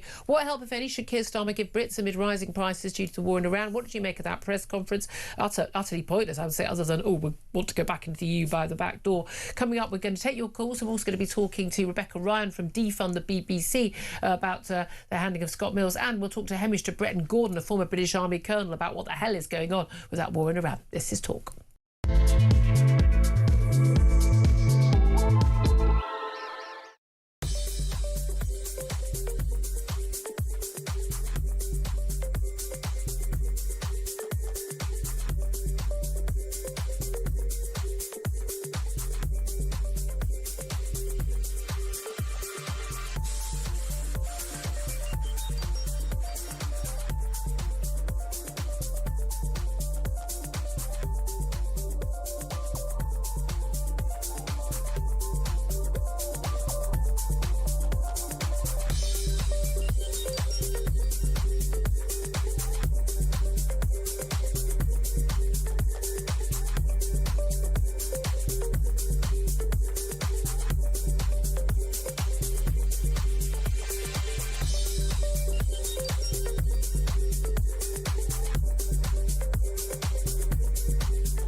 across the UK.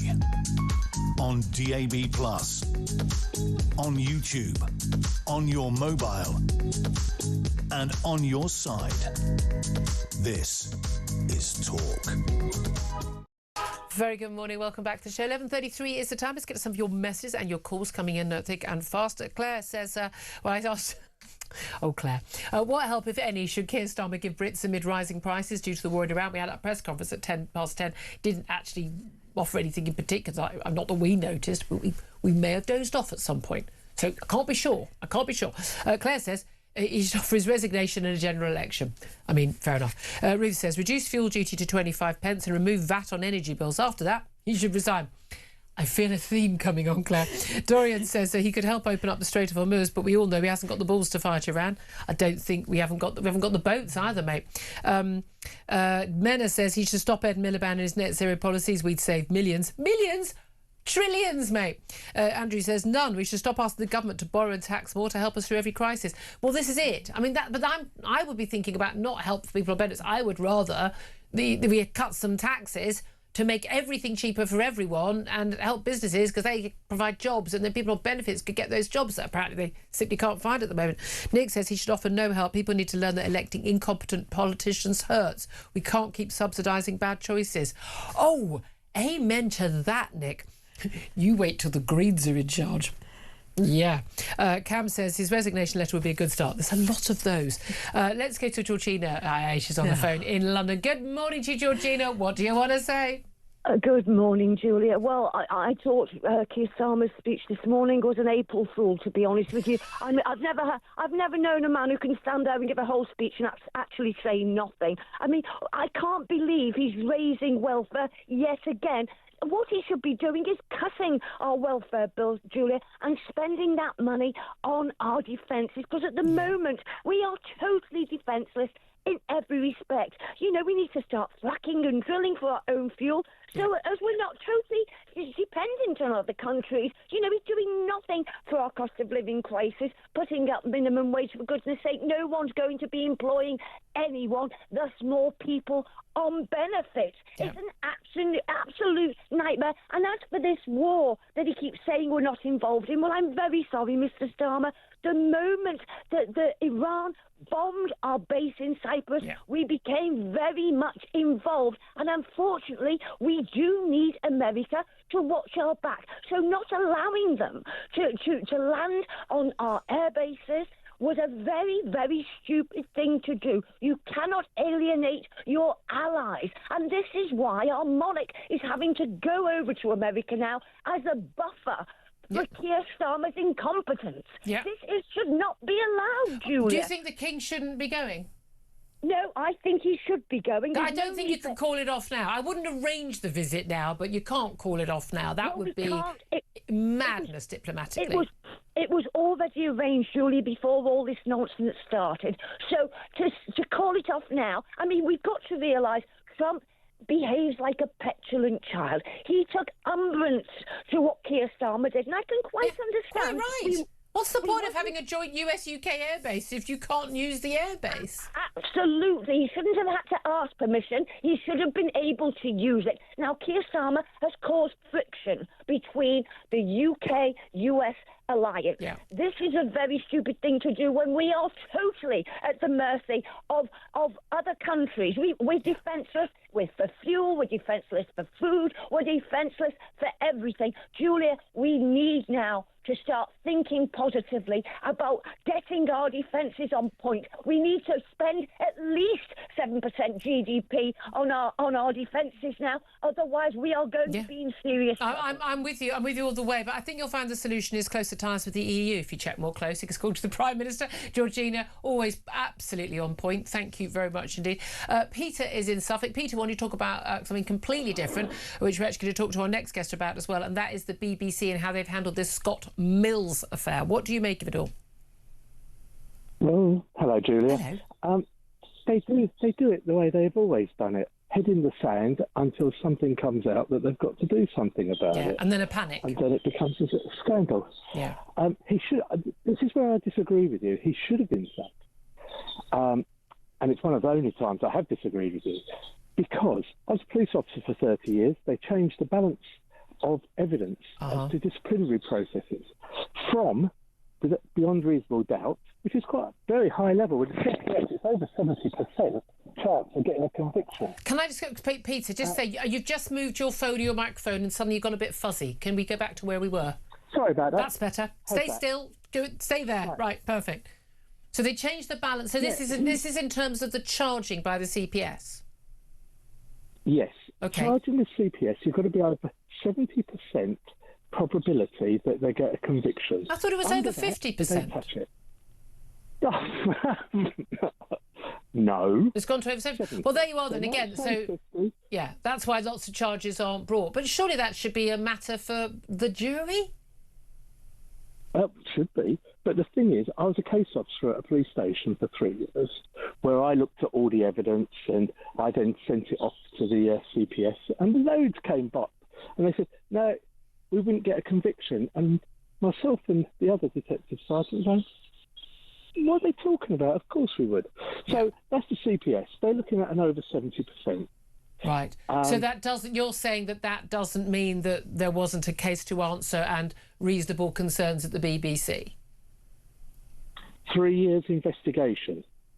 That's, you say 3 years investigation, or that's just the you're called in and then nothing happens for a year. I mean, come on.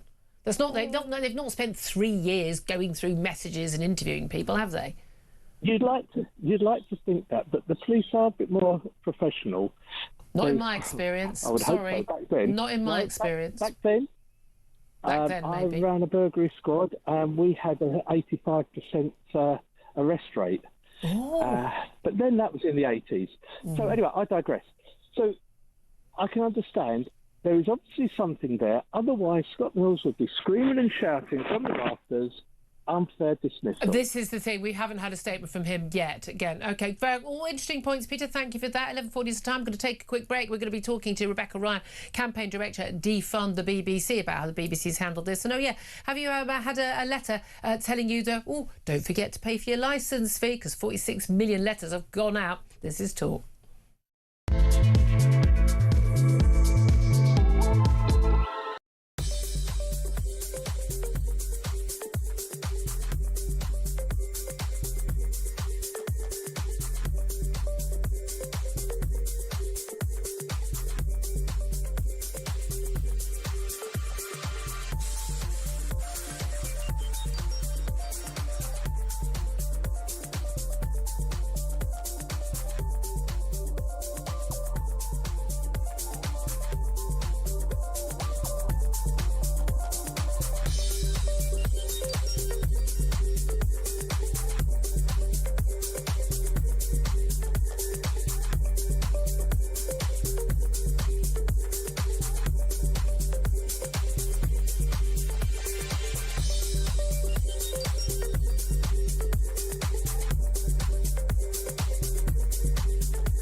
Across the UK, on DAB+, on YouTube, on your mobile, and on your side. This is Talk. Good morning, welcome back to the show. 11:42 is the time. Well, the BBC back in the news, and as always, for all the wrong reasons this week, after the sacking of their breakfast show presenter on Radio 2, the biggest breakfast show in the country. That was Scott Mills, unceremoniously taken off air, well, last Wednesday onwards. He hasn't been back on air. No statement from him as yet, but we were told it's about his personal conduct. Then it emerged there were allegations. He'd been investigated by the Metropolitan Police. They've confirmed that quite some years ago over claims that he committed serious sexual offences with an underage boy under the age of 16. Now there are claims, the BBC say, well, you know, they only found out about it and acted quickly. Now there are claims that, well, actually they were contacted about this a year ago, but also that they knew about the police investigation 7 years ago and continued to employ him. Let's talk about this with campaign director at Defund the BBC, Rebecca Ryan. Good morning to you, Rebecca. Good morning, Julia. Plot thickens. We hear something new every day. None of it coming out from the BBC. None of it coming out from Scott Mills. Do you think, on what we know so far, who knows what will change by the end of the day, that the BBC acted correctly? Oh, absolutely. It's quite clear that they haven't acted correctly, and that we've seen that there was that complaint made or an inquiry made by a journalist a year ago where she was looking for more information. They simply didn't respond to it. So certainly at that point, we know that and they've admitted that they didn't respond and said that they should have done. I mean, how a year ago, in the midst of all of the other scandals that they've got going on, did they not think we better deal with this and deal with it quickly? Yeah. And that's what's concerning about the BBC, is this pattern of behaviour. It does seem to be they handle every single situation completely differently, don't they? And it's sort of one person gets treated one way. So if you're a really, really big star, you can get away with basically trying to groom other young men in the newsroom, as Hugh Edwards, numerous people have said was doing, and nothing happens. Allegations of rape and sexual assault against others, numerous claims of bad behaviour, and then other people get sacked. Kay Adams, BBC Scotland, Radio Scotland, getting sacked for apparently throwing a pen, throwing it at someone, and being apparently one naughty word and being rude to a trainee, undermining a trainee, probably telling a trainee they weren't very much use, because they probably weren't. The rules seem to be very different depending on who you are. Yeah, and where you are in the in the status symbols, in the game with the BBC. And that's the thing, is they protect their stars. And is it a case of they're hiring people with this propensity, or that they actually, by giving them this platform and protection, they're kind of almost encouraging it and giving them a green flag to behave? But there's a big difference, isn't there, between somebody who's been accused of saying, being a bit rude to colleagues at work, and someone who may or may not have used their position to basically, like Hugh Edwards did, and the allegation appears to be, again, although, neither of these men have actually gone to court or been charged with any crime relating to these issues, grooming a young man or a teenage boy in this case. And that's the concern. Are you worried that the BBC, again, they underreact for many years and then they overreact, and then somebody who's not been charged with a crime, who's not been convicted of a crime, loses their livelihood and their reputation? I'm not overly concerned about that, because I think if you look at the pattern of behaviour, it's just that the BBC needs to get a grip on this. And the fact that the British public are being lead into paying for it means that they really have to. We shouldn't be paying for this. If we are seeing, if these allegations are correct, we're just seeing person after person carrying out these abhorrent crimes, and the British public shouldn't be funding that. No.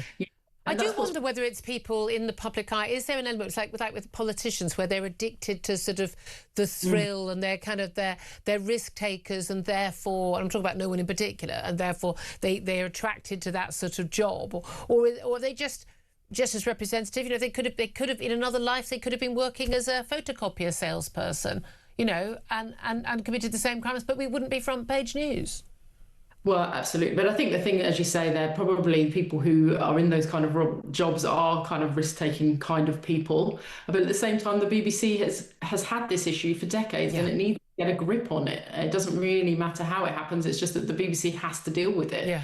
And it doesn't seem that hard. I mean, Jimmy Savile, people like that. As soon as someone is exposed, you expose them, and then everyone's completely happy for them to leave their job. I mean, it's amazing how many people seem to think that Hugh Edwards is hard done by. If they do that, they simply don't know the facts around that case. Do you think, again, it's a BBC problem, or is it a media problem? We had the issues over Philip Schofield at ITV. We've had issues over other men who, with Channel 4 in terms of, allegations of rape that they're now facing, for goodness sake. Is it across the media generally? Does the BBC have a particular problem, or do we have a particular problem with the BBC because we're forced by law to pay for them? Yeah, I think it is probably a media problem, as you said there, with Philip Schofield and what have you. And I think that the problem is that we're forced to pay for the BBC, and therefore it should be held to a higher standard, because they have this ability to tax us for watching any live broadcast TV whatsoever. Not even them. Yes, exactly. Well, so that's frustrating for people. A lot of people we know are no longer paying for their licence fee. I think the number of people paying for the licence fee has gone down by about 2 million. Now, it may well be that a lot of those people genuinely are not watching any live broadcasting at all, and they are just sitting there on their Netflix and their Amazon or whatever accounts. But the BBC stepped up enforcement of the TV licence in a bid to tackle falling revenues. They've sent 46 million warning letters to households in the last year, at the same time having lost £1 billion through the licence fee evasion and cancellation. I'm not entirely sure those warning letters are really going to work, though, are they? I mean, I don't know if you've seen any of them, Julia, if you've had the joy of being sent one, but they're actually really threatening. And the problem that we have with them, the BBC say, oh, well, you know, these work because we get more revenue in than what we spend. But they're threatening and they're bullying, and they don't make clear what it is that you can watch without a TV licence. You know, they're very opaque, and they sort of come in like a red reminder. So everyone's worried that, you know, they're going to get a CCJ, but they're not 100% sure on what they can watch. And that needs to be made clear to people, that if you're not watching a live broadcast TV, and most people don't know what that is, even if it's not broadcast on schedule, or BBC iPlayer, you don't need to pay for the TV licence. But again, I think an awful lot of people just say, well, I just don't see why I should be forced to pay for this. I get to choose whether I've got an Amazon account or a Netflix account or Disney Plus or whatever else it is, or Sky Football. I don't see why I should be forced to pay for something I don't use and I don't like. Absolutely, and that's the thing, is the BBC isn't moving with the times, in that the TV licence will eventually come to an end, because young people just aren't getting TV licences because they don't watch TV in that way. They completely on demand or catch up, even if it's just, you know, YouTube or whatever, and therefore they don't need a TV licence. So the BBC has to move with that. Yeah, well, good luck to them for that. I have to say, you know, when we first started chatting about this many years ago, you started to defund the BBC, I was very much like, no, I still think there's a role for them. I'm increasingly on your side on this one. You've run me round. Rebecca Ryan, they've lost me round. Rebecca Ryan, Campaign Director at Defund the BBC, thank you for that. 11:50 is the time. We're going to take a quick break. We're going to talk about the small matter of war in Iran. This is Talk.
Across the UK, on DAB+, on YouTube, on your mobile, and on your side. This is Talk. This is Talk. 11:53 is the time. I've left far too little time to talk to my next guest. Former British Army Colonel Hamish de Bretton Gordon, OBE, joins us. Good morning to you, sir. Let's get straight to it. We've got the Strait of Hormuz still closed. We've got cost of living crisis from many parts of the world, not just first world, lots of poorer countries as well. We've got Donald Trump saying, I might leave Iran.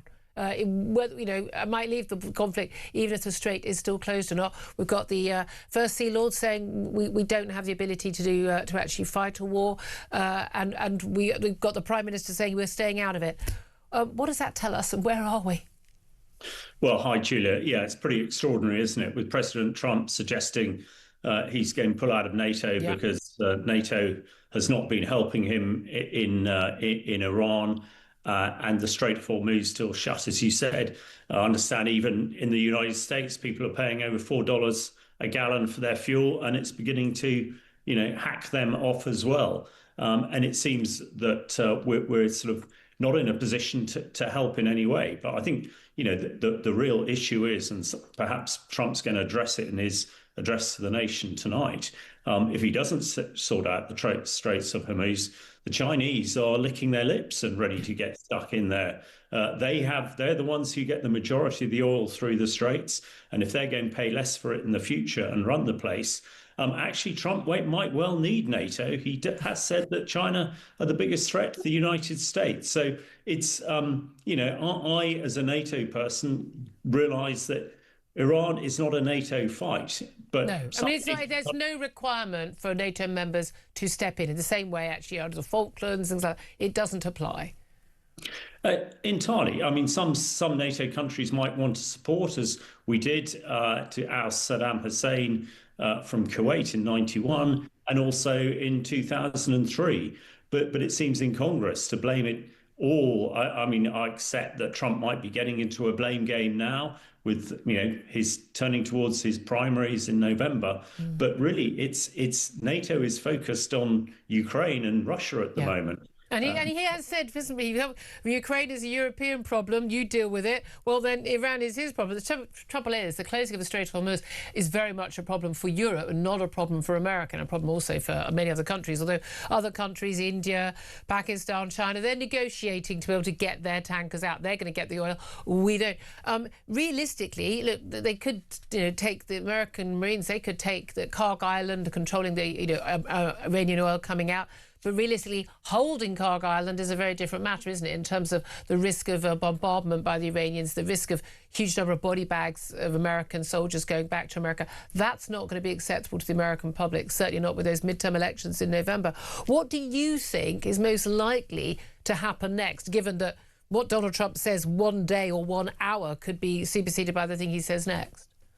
Well, you're bang on, Julia. Absolutely. What he says tonight and tomorrow might be completely different. And the price of oil does affect America, although they produce their own. I think he would be incredibly unwise to put boots on the ground in Iran to either do the Straits of Hormuz or to Karg Island. And at the end of the day, although he has a lot of force, he only has 182nd Air Division, one Marine force that could be really tied up for very long. I think the main... Hopefully, he says that he has written down Iran's military. He says he's destroyed their ability to make nuclear weapons. Then, he seems to have achieved a lot of his objectives. But the main But he said that last year. He said he'd sorted out their ability to make nuclear weapons last year. Well, entirely. But and he's even bombed some of their chemical weapons sites in the last 24 hours. But I think for the global economy, the key thing is still the Straits of Hormuz. And let's hope that he has a plan, or his negotiations that he says are going on will deliver that. Because, as I said at the very beginning, China seems to be the one who is going to gain most from this. And they seem to be the biggest threat to the US. If you believe what Trump has been saying. And indeed allowing a Russian oil tanker to dock in Cuba, who've been really suffering from shortages because they used to get their oil from Venezuela. And he talked about this embargo on Cuba, and also about, obviously, all these big sanctions on Russia. There's no point us increasing our sanctions on Russia if they're allowed to sell their oil and their gas to other countries. Well, that's right. And of course, with Russia now getting $150 a barrel for its oil rather than $50 a barrel, those coffers are being strengthened and filled up again. And I think hopefully Trump's advisors are telling him, Venezuela was a great thing that he did there and all the rest of it. But Iran is very, very different. Yeah. And although we have got regime change, we've now got the Iran Revolutionary Guard Corps, who are a really nasty bunch of people. And very well armed and very ideological. Yeah, I'm afraid they are, and they're the ones who need to be controlled. So I don't think it's all lost yet, and I don't think necessarily Trump is going to withdraw from NATO. But we need to ride this one. And as you absolutely rightly say, Julia, our own military needs to be properly resourced so that we can, do more and do better in the future. Yeah, absolutely. God, covered a lot of ground there. Hey, Richard Breton Gordon, OBE, former British Army Corps, thank you very much. I'm going to bring Claire Pearsall on more detail on that coming up in just a few moments. But also, after the top of the hour, going to be talking to the wonderful Maggie Oliver, former detective constable of the Greater Manchester Police. She's the big Rochdale grooming gang scandal whistleblower. Talk to her about that announcement of those grooming gangs, terms of reference for the inquiry we had yesterday. First chance to talk to her. She's up next. Don't miss it. This is Talk.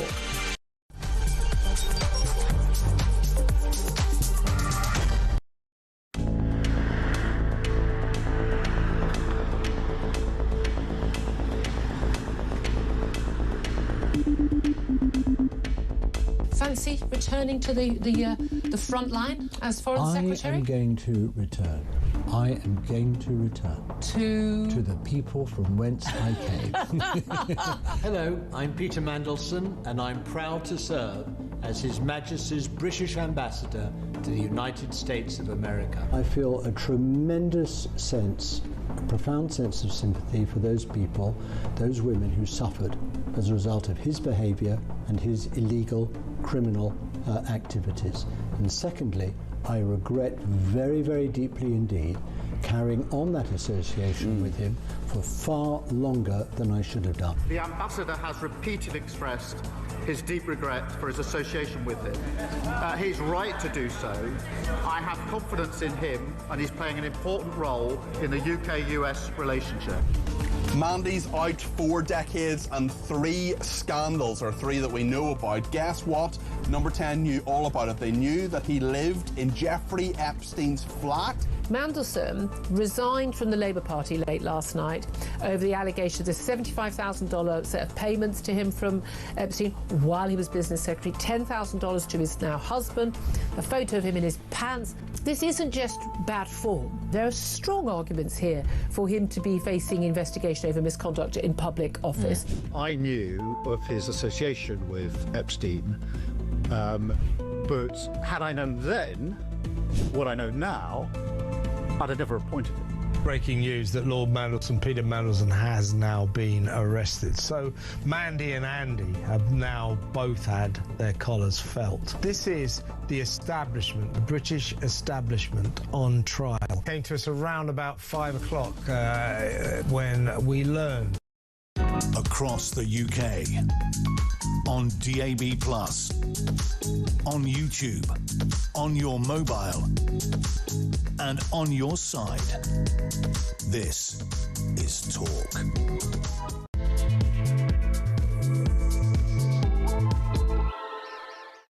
A very, very good afternoon to you. This Talk, the home of common sense, with me, Julia Hartley-Brewer. The time is 2 minutes past midday, and it's recess, parliamentary recess. Maybe you're on your Easter holes yourself, listening at home or on your holidays, avoiding the kids. Well played.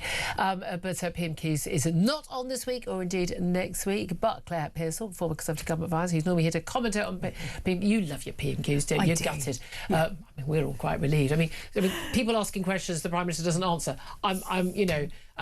It's not Prime Minister's answers, is it? Let's be honest. I don't think we're missing out on much. We got a press conference from him instead, where he also said pretty much nothing. But anyway, whether you're listening on DAB Plus Radio or your smart speaker, watching on YouTube or your connected device, great to have your company as well. A question I've been asking you today, asking you before and in the wake of that press conference from Number 10, where Keir Starmer did his whole shtick, where he does this whole I'm very much a statesman-like leader, where he talks about the clear and calm leadership. He's patting himself on the back. Basically having not really made a decision about anything. And it was supposed to be a press conference all about cost of living and the help we're giving. There really was nothing new. There was nothing there. A whole press conference in which he pretty much said nothing, although he did insist we're ahead of the game on the cost of living, which is actually the opposite of what the OECD and the IMF and anyone who knows anything has got an abacus that's working, unlike Rachel Reeves, his Chancellor, has said, when it comes to us being one of the worst countries affected, if not the worst in the Western world, of the biggest economies, because we are so reliant on imported oil and gas. Because we are so reliant, as he says we should do more of, on having more homegrown renewables. So I'm asking you, what help, if any, crucial there, if any, should Keir Starmer give Brits amid rising prices due to the war in Iran? We're told there's going to be help for those on benefits, but, what about people on lowest income who are going out to work? What about them? Give us a call, 0344 499 1000, text the word talk in your message to 87222. Get in touch with us on X at Talk TV, calls to charge the national rate and text cost 1, standard network rate message. Claire, come back to that just very briefly. And then I want to talk to you about the war, because these things are obviously, very much the same thing. In a couple of moments, we're going to be talking to the Rochdale whistleblower Maggie Oliver about the Grooming gang inquiry. We had all those details about that yesterday morning. But we didn't hear anything of any... I mean, there was no substance in anything that Keir Starmer said. I mean, this will not become as a surprise to Keir Starmer watchers. But is there anything to be encouraged by? No. That's sound. No, we didn't need any more. That sound was enough. And I'm trying to be fair, and I was trying to look for a positive that came out of it, and there just isn't one. I don't see the point of holding a press conference if you have absolutely nothing to announce. It doesn't make anybody feel any better. It provides no information, and it's just a monumental waste of time. I think he was just jealous after those COVID-era daily press conferences we had. Like Nicola Sturgeon getting on the app with hers as well. It's like, you've got flags behind you, and there's boards, wood panelling. You just look very... very prime ministerial and statesmanlike. But of course, he doesn't speak that way. So, and talk about... You don't get to talk about clear and calm leadership. We get to think that if it is happening. If you have to tell us that's what you're doing, you're probably not doing it, sir. But in terms of whether we should be calm right now, we're told don't panic buy, carry on as usual, drive your car as usual. What? As if people haven't really got any choice. I mean, South Korea, other countries, they are actually saying to people, drive less. The Australian Prime Minister has told people this morning that they should be using public transport. Sorry, has Albanese been to Australia? No, I'm sorry. What public transport for large parts of the country? People use their cars because they need to use their cars. They buy food because they need to buy food. People are already tightening their belts. We're not ahead of the game when it comes to that issue. And do you think that things are going to get a lot worse? Because we've got, they're talking about, Ryanair's Michael O'Leary talking about we're going to be if the war carries on, we're going to be down on 20% of jet fuel. Diesel prices are going sky high. Filling up a car now, your average family car over 100 quid. Mm-hmm. I mean, I fill up my car about once every 2 or 3 months, if that, because we don't drive. We're lucky we've got public transport. You fill up your car, you live in the countryside, once a week. People who work use their vehicles for work, which is, to or from work or at work. 80% of people in this country fill up once a week. It's a huge sum of extra money. And this is it. The general public aren't stupid. Just because the Prime Minister says, there's nothing to worry about, we're all fine. I think people understand. They watch the news, they read the news, they can see in their own supermarkets that the prices have gone up. They go to the petrol station, that's increased. They know what they pay for their council tax and their gas and electricity bills. People know that there is a problem, and the longer the war goes on, the more risk there is to public finances. So I would rather the Prime Minister just said, you know what, we may have to put some measures in. These are what it's going to be, but only if this situation happens, because then people would actually take it more seriously. But the point is, we have no control over this. We have no influence on America. We have no influence on the Iranians. No. We're not playing this key role, he says, in time to reopen the Straits of Hormuz or pushing for de-escalation. And if the Americans pull out and they leave the strait closed and they just start charging millions for each tanker to go through, or only to their mates, we are going to be in trouble. But the Prime Minister's solution so far as I can tell, is announcing a summit with EU partners. We're basically about is closer allyship with our partners in the EU. Brilliant. What we're going to use their oil and gas, are we? Because they need it as well. Well, exactly. They're importing it from the. They're the ones who are. Germany's in just as much of a mess in terms of their green renewable nonsense. Absolutely petrifying. I mean, sorry, if we're going to stick with one ally, whatever Trump's idiosyncrasies, you stick with America every time. Well, of course you do.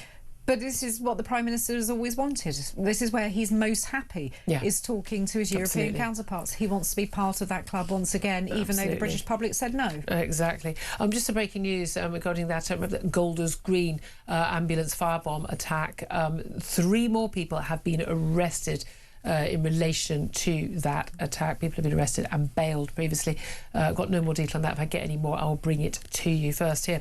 Right now, let's talk about the extraordinary announcement we had yesterday about finally getting some detail on this grooming gang inquiry. January last year, remember, the Prime Minister said anyone wanted a national public inquiry into the grooming gang scandal was simply jumping onto a far-right bandwagon. Then he jumped onto that far-right bandwagon in June last year when he agreed that, yes, there would be one.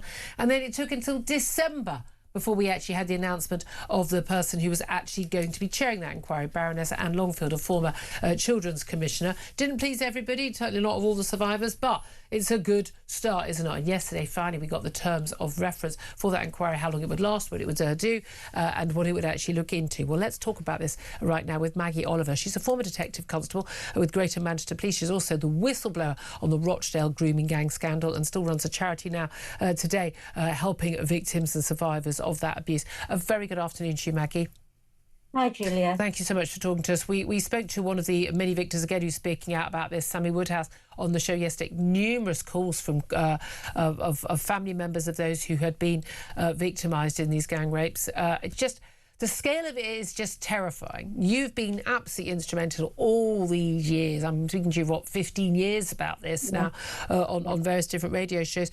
When you heard the terms of that grooming gang inquiry, in terms of it's going to look into the police, social services, local councils, it's going to be 3 years. They're going to publish along the way. There are going to be individual local investigations as well, and not shying away from the stuff that that has been ignored until this point, in terms of looking at the ethnicity, religion, culture of those who were committing the abuse and those who were being abused. Were you reassured that this inquiry might actually achieve something? I've met Anne Longfield and her panel I think 3 times now, and we took over 24 survivors to meet with her in February. So I think that the final terms of reference, that there are many improvements in it from the draft terms of reference, but there are still things that I'm concerned about. The use of language, really, we're still talking about sanitized, really. We're talking here not about exploitation. We're talking about rape, about torture, about degradation. And if we, when we had the meeting with Anne Longfield and all the survivors, they were adamant that they wanted this referring to not as a grooming gang inquiry, but as a rape gang inquiry. So that hasn't been listened to, and it should be. But can I just stop you there? Because I've spoken to numerous survivors. And look, you're the expert on this. I don't claim anything different. But I've spoken to survivors who said they want the grooming term because this is about this sort of the modus operandi of these gangs. And they want that. And so when we're not sort of downplaying it by saying grooming gangs, and that's not saying rape gangs, and that's a preference. But you're saying actually the survivors you represent want us to say rape gangs. Absolutely, and Anne Longfield and her panel can be on no misconception that was demanded. Okay. I think that the reference to ethnicity, culture, and religion is really important, and that is reflected. I don't the terminology around accountability I find really concerning, because we're talking about poor practice in this report. What do you mean by that? Well, for me, this isn't poor practice. This is gross criminal neglect of duty. Are you talking about police officers and social workers? Yeah, that's not poor practice. That's abject negation of their duties. Yeah, but the terms of reference are talking about poor practice, that they'll identify it where they see it. Yeah. For me, it's about accountability. I would argue that every single person who has survived the gangs and the rape and the torture are more rattled and troubled and traumatized by the lack of care action by the authorities. So there is no reference in this about senior public officials being held to account. Yeah. That is not referenced. They're not talking about examining the charging decisions of the CPS. You know, a man who got a 13-year-old pregnant and we had a fetus is out of prison in 3 years because he was only charged with conspiracy to commit sexual activity with a child. There's a baby. It was clearly statutory rape. End of. Nothing to discuss.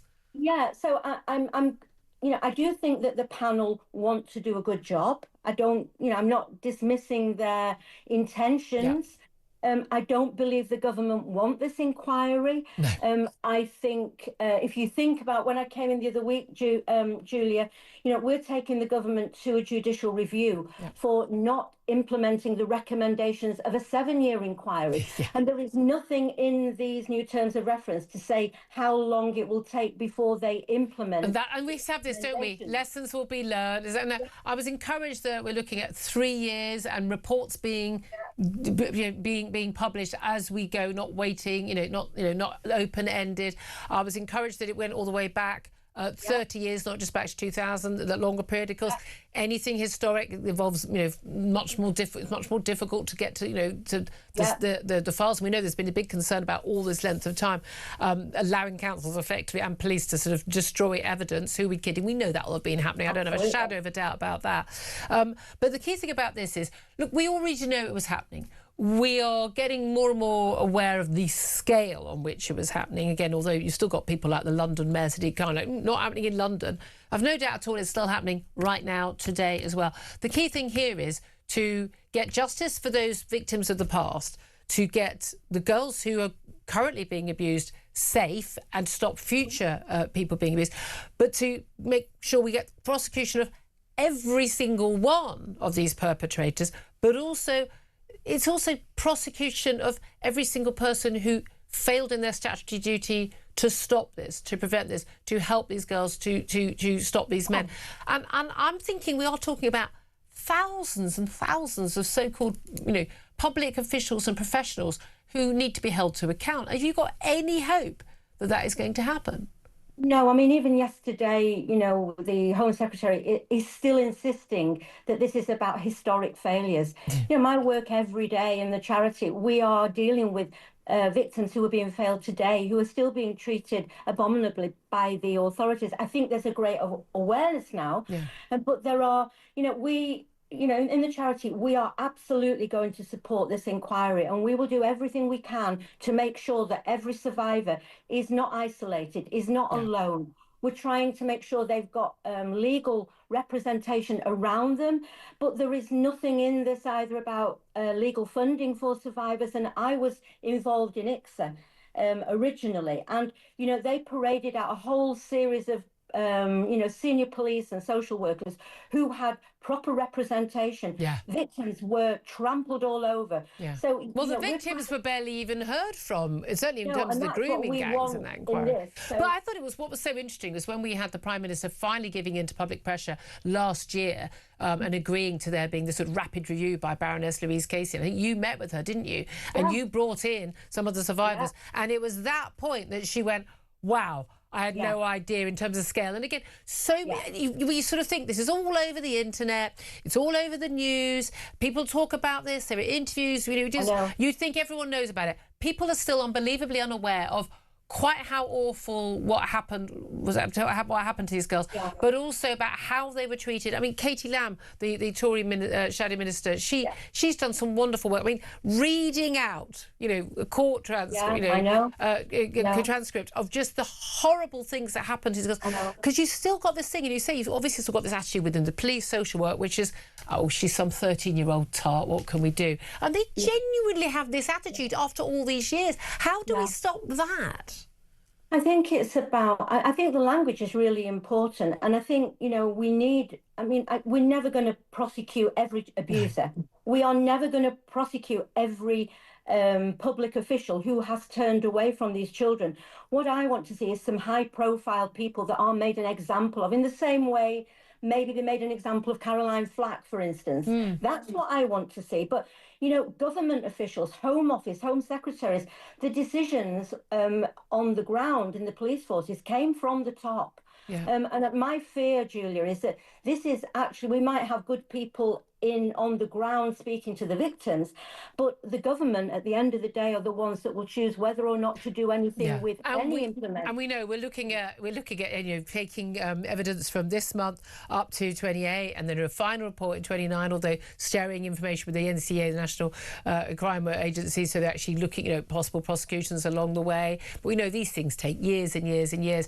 But we're looking at basically this being published. Who are we kidding? After the next general election, that will be the plan. What a surprise! You know what? I've just got one other point that's really important, Julia. In that I'm always saying that the police complaints system is unfit for purpose, and these new terms of reference talk about Operation Beacon Point and the NCA looking at what's gone wrong. Now, for me, that's marking their own homework again. I've seen these things, the way they pan out, the way the IOPC really doesn't address the real issues at the top of these organisations.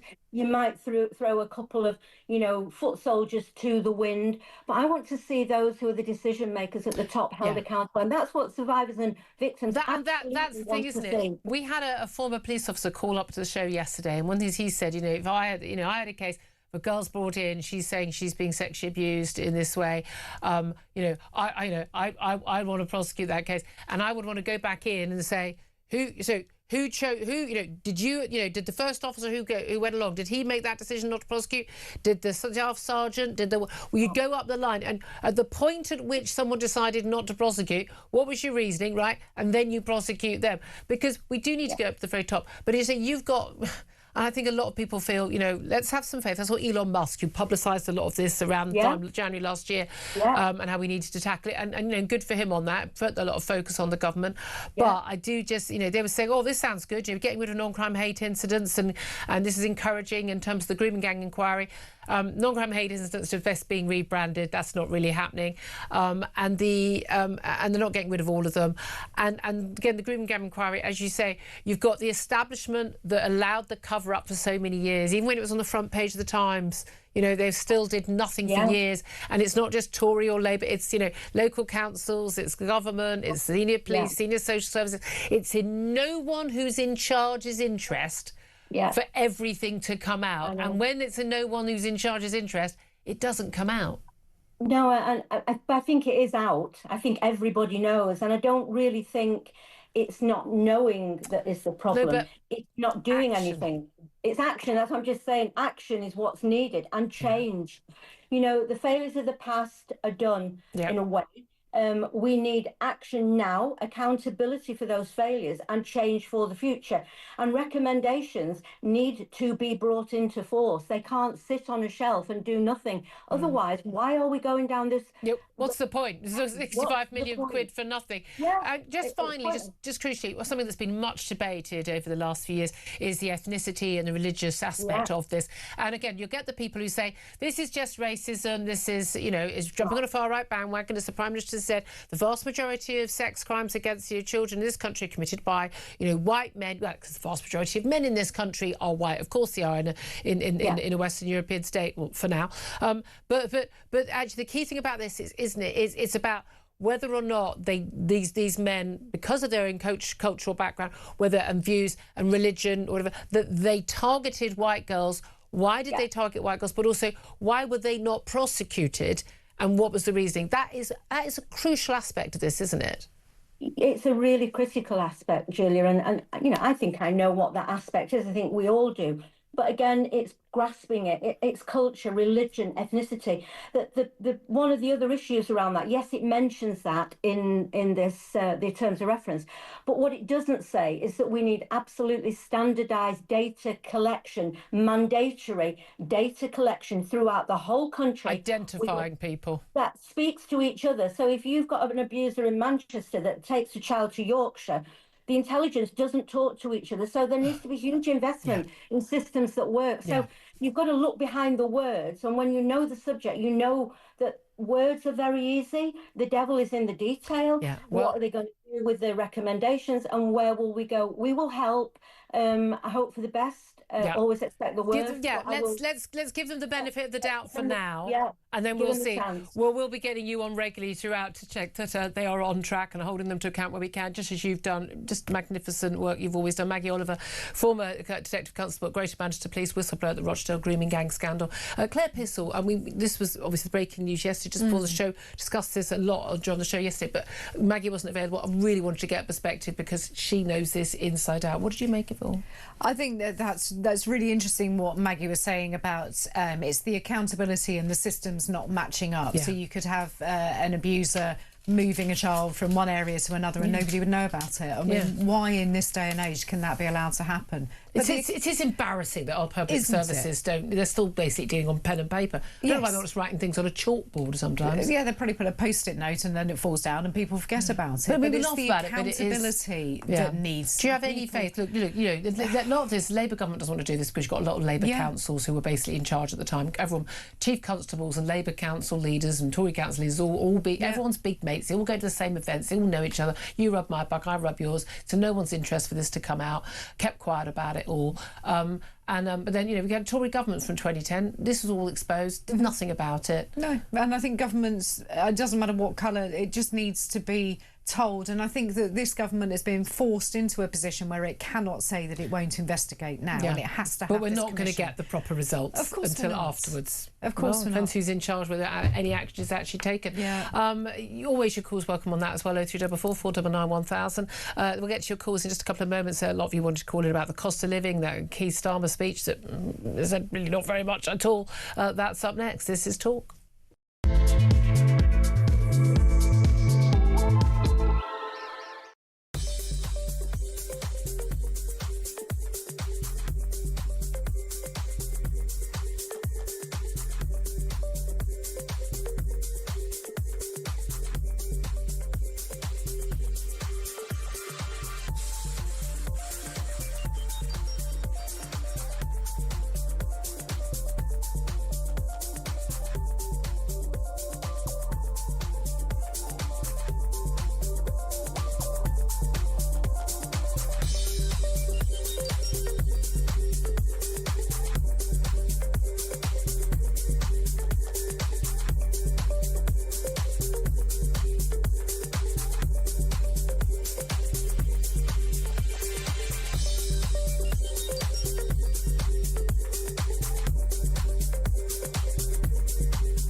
Across the UK, on DAB+, on YouTube, on your mobile, and on your side.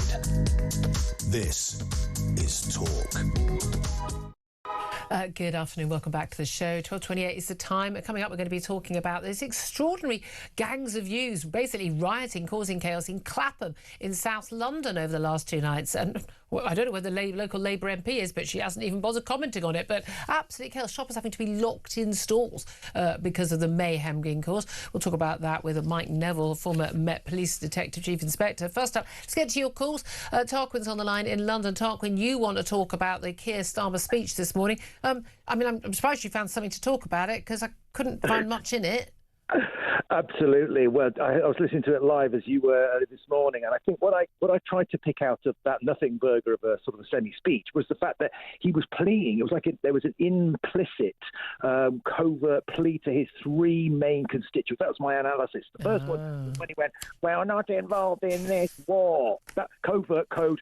Please, Muslims, vote for me in May. That's the one. You think it's that clear? Yeah. It's just basically reminder: don't vote Green. That, you know, we're not doing this too. And he said we will not be drawn into the conflict. He said that's right. And the second constituency, when he went £100 for all you plebs brackets, 300 quid minus, it's going to be net deficit with a closed bracket. You're talking about the fuel. You're talking about the energy bills there. Yeah, often. Exactly. Those are the remaining. What's left of old Labour voters are still too dumb to still want to vote for Labour. And thirdly, Julia, was this final bit where he threw in the little silly bit thing at the end about the European aspect. That was for the Ramonas in the audience. Yeah. So, I'm still a Ramona, people. To those, that's what I read out of it. It's just code for those. Please vote for me. Of course, he is still going to be trounced in 4 or 5 weeks. Is he when the May 11th election? Yeah, May the 7th. Yeah, but that is what the polls are saying. We're in the election period, so we don't know yet. I haven't even got the candidates yet, but finalised. But this is the thing. You're saying this is just actually this was about local electioneering rather than a statement to the nation. He doesn't have much of a he doesn't have any platform on which to talk, because like you said earlier, he's got nothing to say for himself. He's a complete non-entity politically. He's got no friends left. It's the end of Fabianism, I hope. And I think what basically he was his last-ditch attempt to get up on the podium and be a complete non-entity, waste of space that he always has been. I think you'll find that he was showing clear and calm leadership if you read the memo. I'm very disappointed in you, Tarquin, because that's what he told us. Anyway, Tarquin, thank you very much indeed. Very, very interesting. I mean, we are in electioneering period. I mean, we've got some crucial elections, and this is not, I mean, about anything other than, let's face it, Keir Starmer fighting for his electoral life, even though, of course, it's not a Westminster election. Jason is on the line in Wiltshire. Hello, Jason, how are you? Julia, you all right? Very well, so nice to talk to you. Yeah, and you, I just want to quickly ask you, how's the Shiner doing now after the skiing accident? I don't know why I posted that black eye, because I was able to cover up with the professional makeup ladies here. All gone. However, I do still have the knee injury. Oh dear. I'm hobbling around and getting no sympathy from anyone here, by the way. But anyway. Yeah, I was going to say, me and my missus, we ski, but I've fallen off of button lifts. I've fallen off of... No, I know the embarrassing thing... I've face planted, but never walked into a door. No, I can honestly tell you, what I was skiing, I actually had a fall. I didn't hurt. I didn't get a black eye from a ski fall or even a drunken night out. It was so cold sober and hitting a door. I know, I'm an idiot. But anyway, Jason, what you want to talk about something important. Yeah, I was just going to talk about our excellent Prime Minister's little speech. Doesn't it make you feel proud to have him as the leader of your country? I'm feeling sarcasm. I don't know about anyone else. Yeah, I mean, it's obviously he keeps going on about this cost of living is their priority, etc., etc. But he seems to be avoiding to do anything to help with the cost of living. We're on heating oil where I am. I'm at 6. Yeah. I've just looked now. It has come down a little bit. It's £1.20 a litre plus VAT. So obviously it's still not. It needs to be capped, because as the time goes on, we get into winter. That's going to go up. Well, we're waiting to see. Of course, everyone's just basically got their fingers crossed that the Strait of Hormuz is reopened by hook or by crook. I am as well. I've got everything crossed. But it's just. I mean, what they're doing is typical Labour. It's just take. That's all they've ever done every time they've come into power. I mean, it's with the fuel. He could do like whatever, like his little buddies in Europe are doing, which he hasn't mentioned, is they've reduced their duties, they reduced VAT.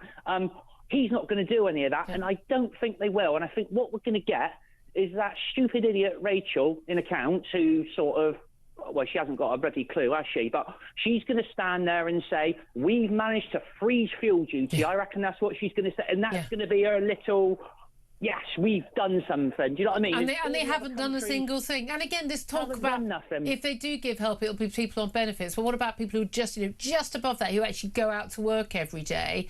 And also on energy costs and fuel costs. If they cut the tax for everybody, that helps the whole economy.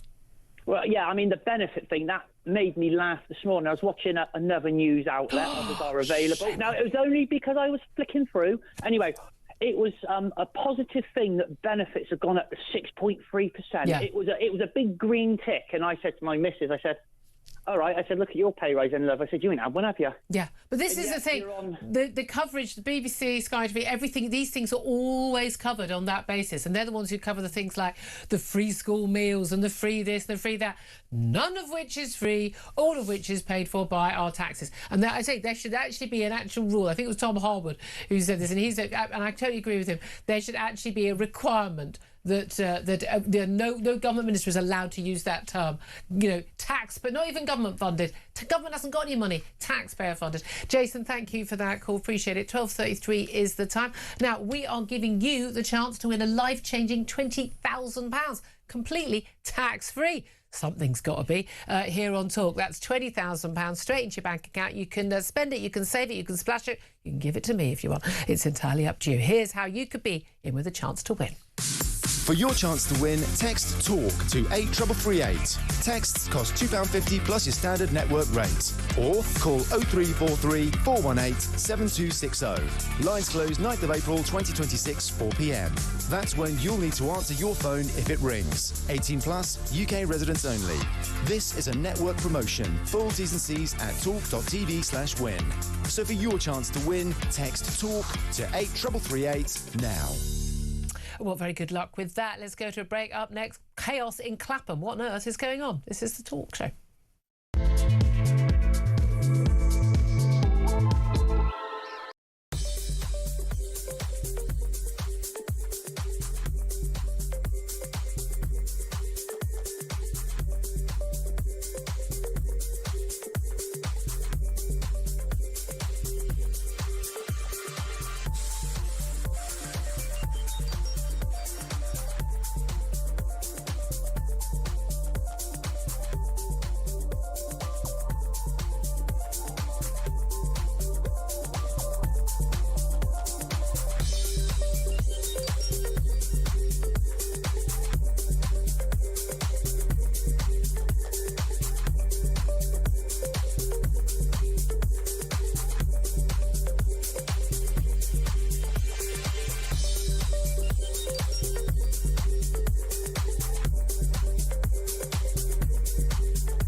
Across the UK, on DAB+, on YouTube, on your mobile, and on your side.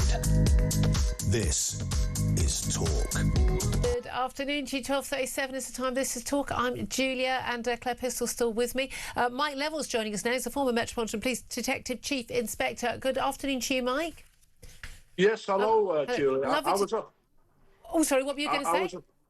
I was a police constable at Clapham and a detective inspector as well. Well, that's very useful to know, because that's what I want to talk to you about, obviously, because we've had... I mean, this is extraordinary. I've been seeing this online and I'm checking, is this something made up? Is this real or not?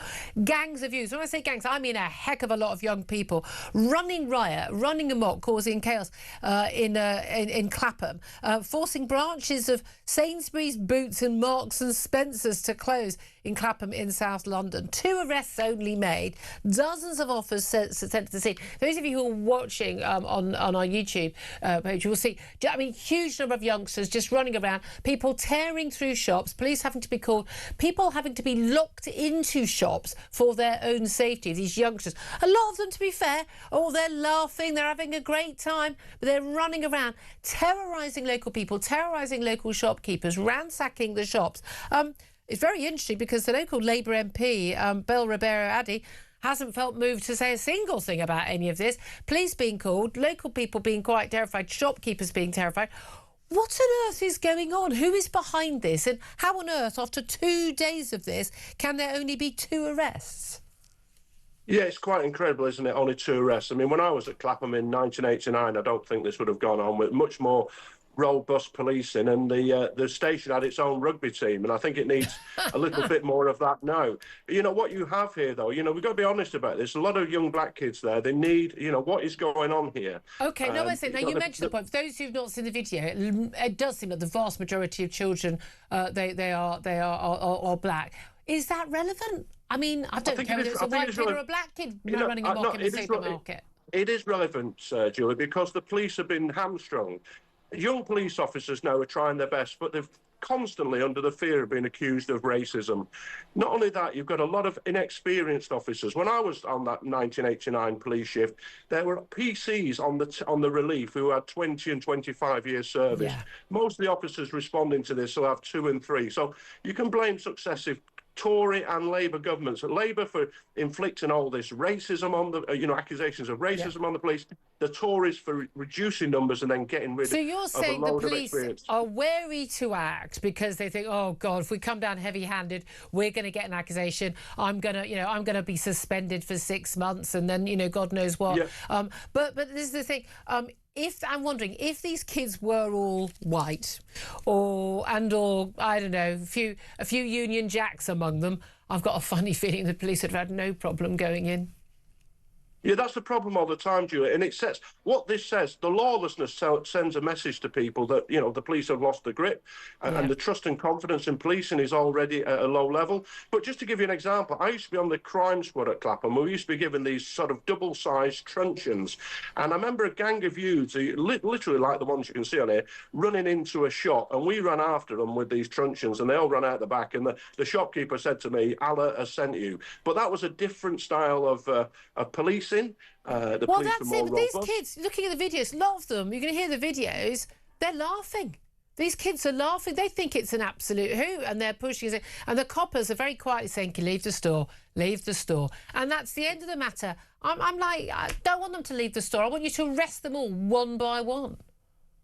Yeah, that's right. This is a riot or violent disorder. There's several offences that people could be arrested for here. Looting. You've got all this video now. What are the police doing? I mean, my expertise in the police, of course, was identifying people by images. So these sort of images here are my bread and butter. But what you've seen, you're right, Julie. It's almost like get them out of the shop and that's the end of it. Yeah. Well, it's not the end of it. And that's a free pass, isn't it? Oh, didn't we have a great fun? I bet a lot of these kids have got their phones out as well. I bet they're all, wasn't that great fun? And this is the thing. They think it's great fun. They've terrified the life out of other people. They've caused probably an awful lot of damage. Stolen stuff. We know in all of these scenarios, we've seen in any sort of riot, it's amazing how much stuff gets looted in the name of some sort of, race crime or something. I mean, look, it is an area. It's interesting. Some of the copy of articles about this, talking about this being a well-to-do area. Look, there's some, multi-million-pound houses in parts of Clapham. There's different parts of Clapham. But there's actually also, there's actually some very, very poor areas. Is this just a bunch of youths who haven't got much to do during the Easter holidays, having a bit of a laugh? And again, if the weather's nice, they go out. And as we know, in July when there might be riots, oh, thank God, rain, we don't get riots. But if there's some nice weather, then we're all out. Word goes round on TikTok or whatever the kids are using these days, this will be a laugh. But this is going to spread like wildfire if you only have 2 arrests. And let's face it, charges will probably never even happen. Yeah, absolutely. It sends out the total wrong message, one, to the offenders who are doing this, and secondly, to the law-abiding public who just want to go down the high street and buy their shopping. It needs robust action, and then it would put a stop to it, because all it's doing at the moment is encouraging it, because all those videos are going to be uploaded onto TikTok and other social media, and then other kids are going to think. And what happens is that nice kids as well get sucked into this, and it ends up in what they're doing is the police will end up prosecuting people who are easy to catch because they're nice kids, and the troublemakers, the one who really organise this.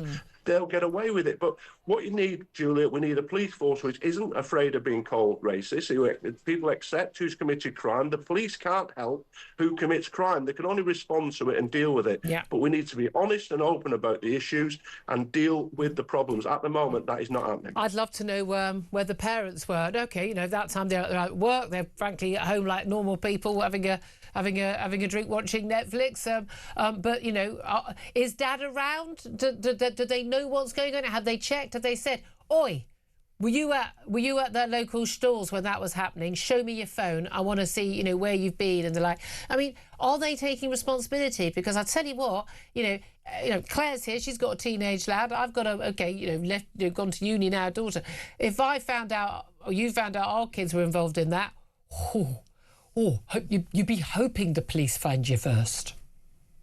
Yeah, absolutely, Julia. I've been involved in youth work for most of my life, and I know there's so many opportunities for those young people in that area, in the Scouts, and there'll be projects on with all sorts of activities, swimming and sports clubs, cadet units, and all sorts of different things that they could be spending their time better on. So you hear a lot of this, there's no youth clubs. Rubbish. A lot of that is. I never went to a youth club once in my life. Well, I spoke to a professor, and he said all they do is give a place for these people to meet. They give a place for the gangs to meet. They're not, unless it's organised like a football or a rugby club or something like that, where you're learning something useful. That's what they need. That's what's needed. But the police response here is woeful, and there needs to be some arrests made.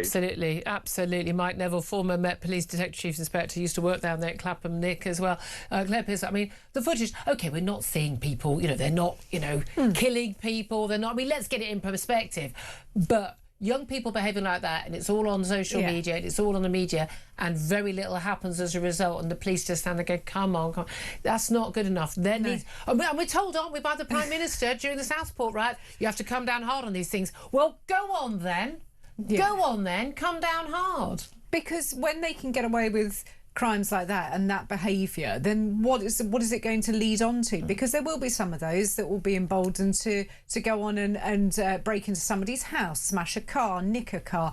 It escalates from that point. But what are the parents doing? Because there's been enough footage of these riots. Yeah. If I clocked my child... I mean, God help him. I don't think we're allowed to say legally what we would do. We're not. But that's probably why our kids wouldn't be involved in that. Precisely. I'm going to guess, I'm going out on a limb here, but I don't think I'll be wrong, that the majority of those kids don't have a dad in the house. Yeah. That is statistically the case. Don't have a dad in the house. But then mum needs to step up and be brave. Well, mum's already working 3 jobs and trying to, but, that... I had to do it. Yeah, I had to be mum and dad. Okay. And it's really, yours turned out all right. He's had his moments. I love the fact that but there will be people going, again, if only. We had this with the Tottenham riots. We've had this. We had this over the London riots in 2011, and ever since. If only we had more youth clubs where kids could play table tennis. It makes no difference. No, I'm sorry. This is not the reason why kids are doing this stuff. It really isn't. It's because they can get away with it. It's called parenting, people. 12:46 is the time. We'll get the thoughts, actually, of Reform UK's London mayoral candidate, Layla Cunningham, about that, and indeed where we are in terms of channel migrants and, you name it, everything else going on as well. She's up next. That's Layla Cunningham. This is Talk.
the UK on DAB+, on YouTube, on your mobile, and on your side.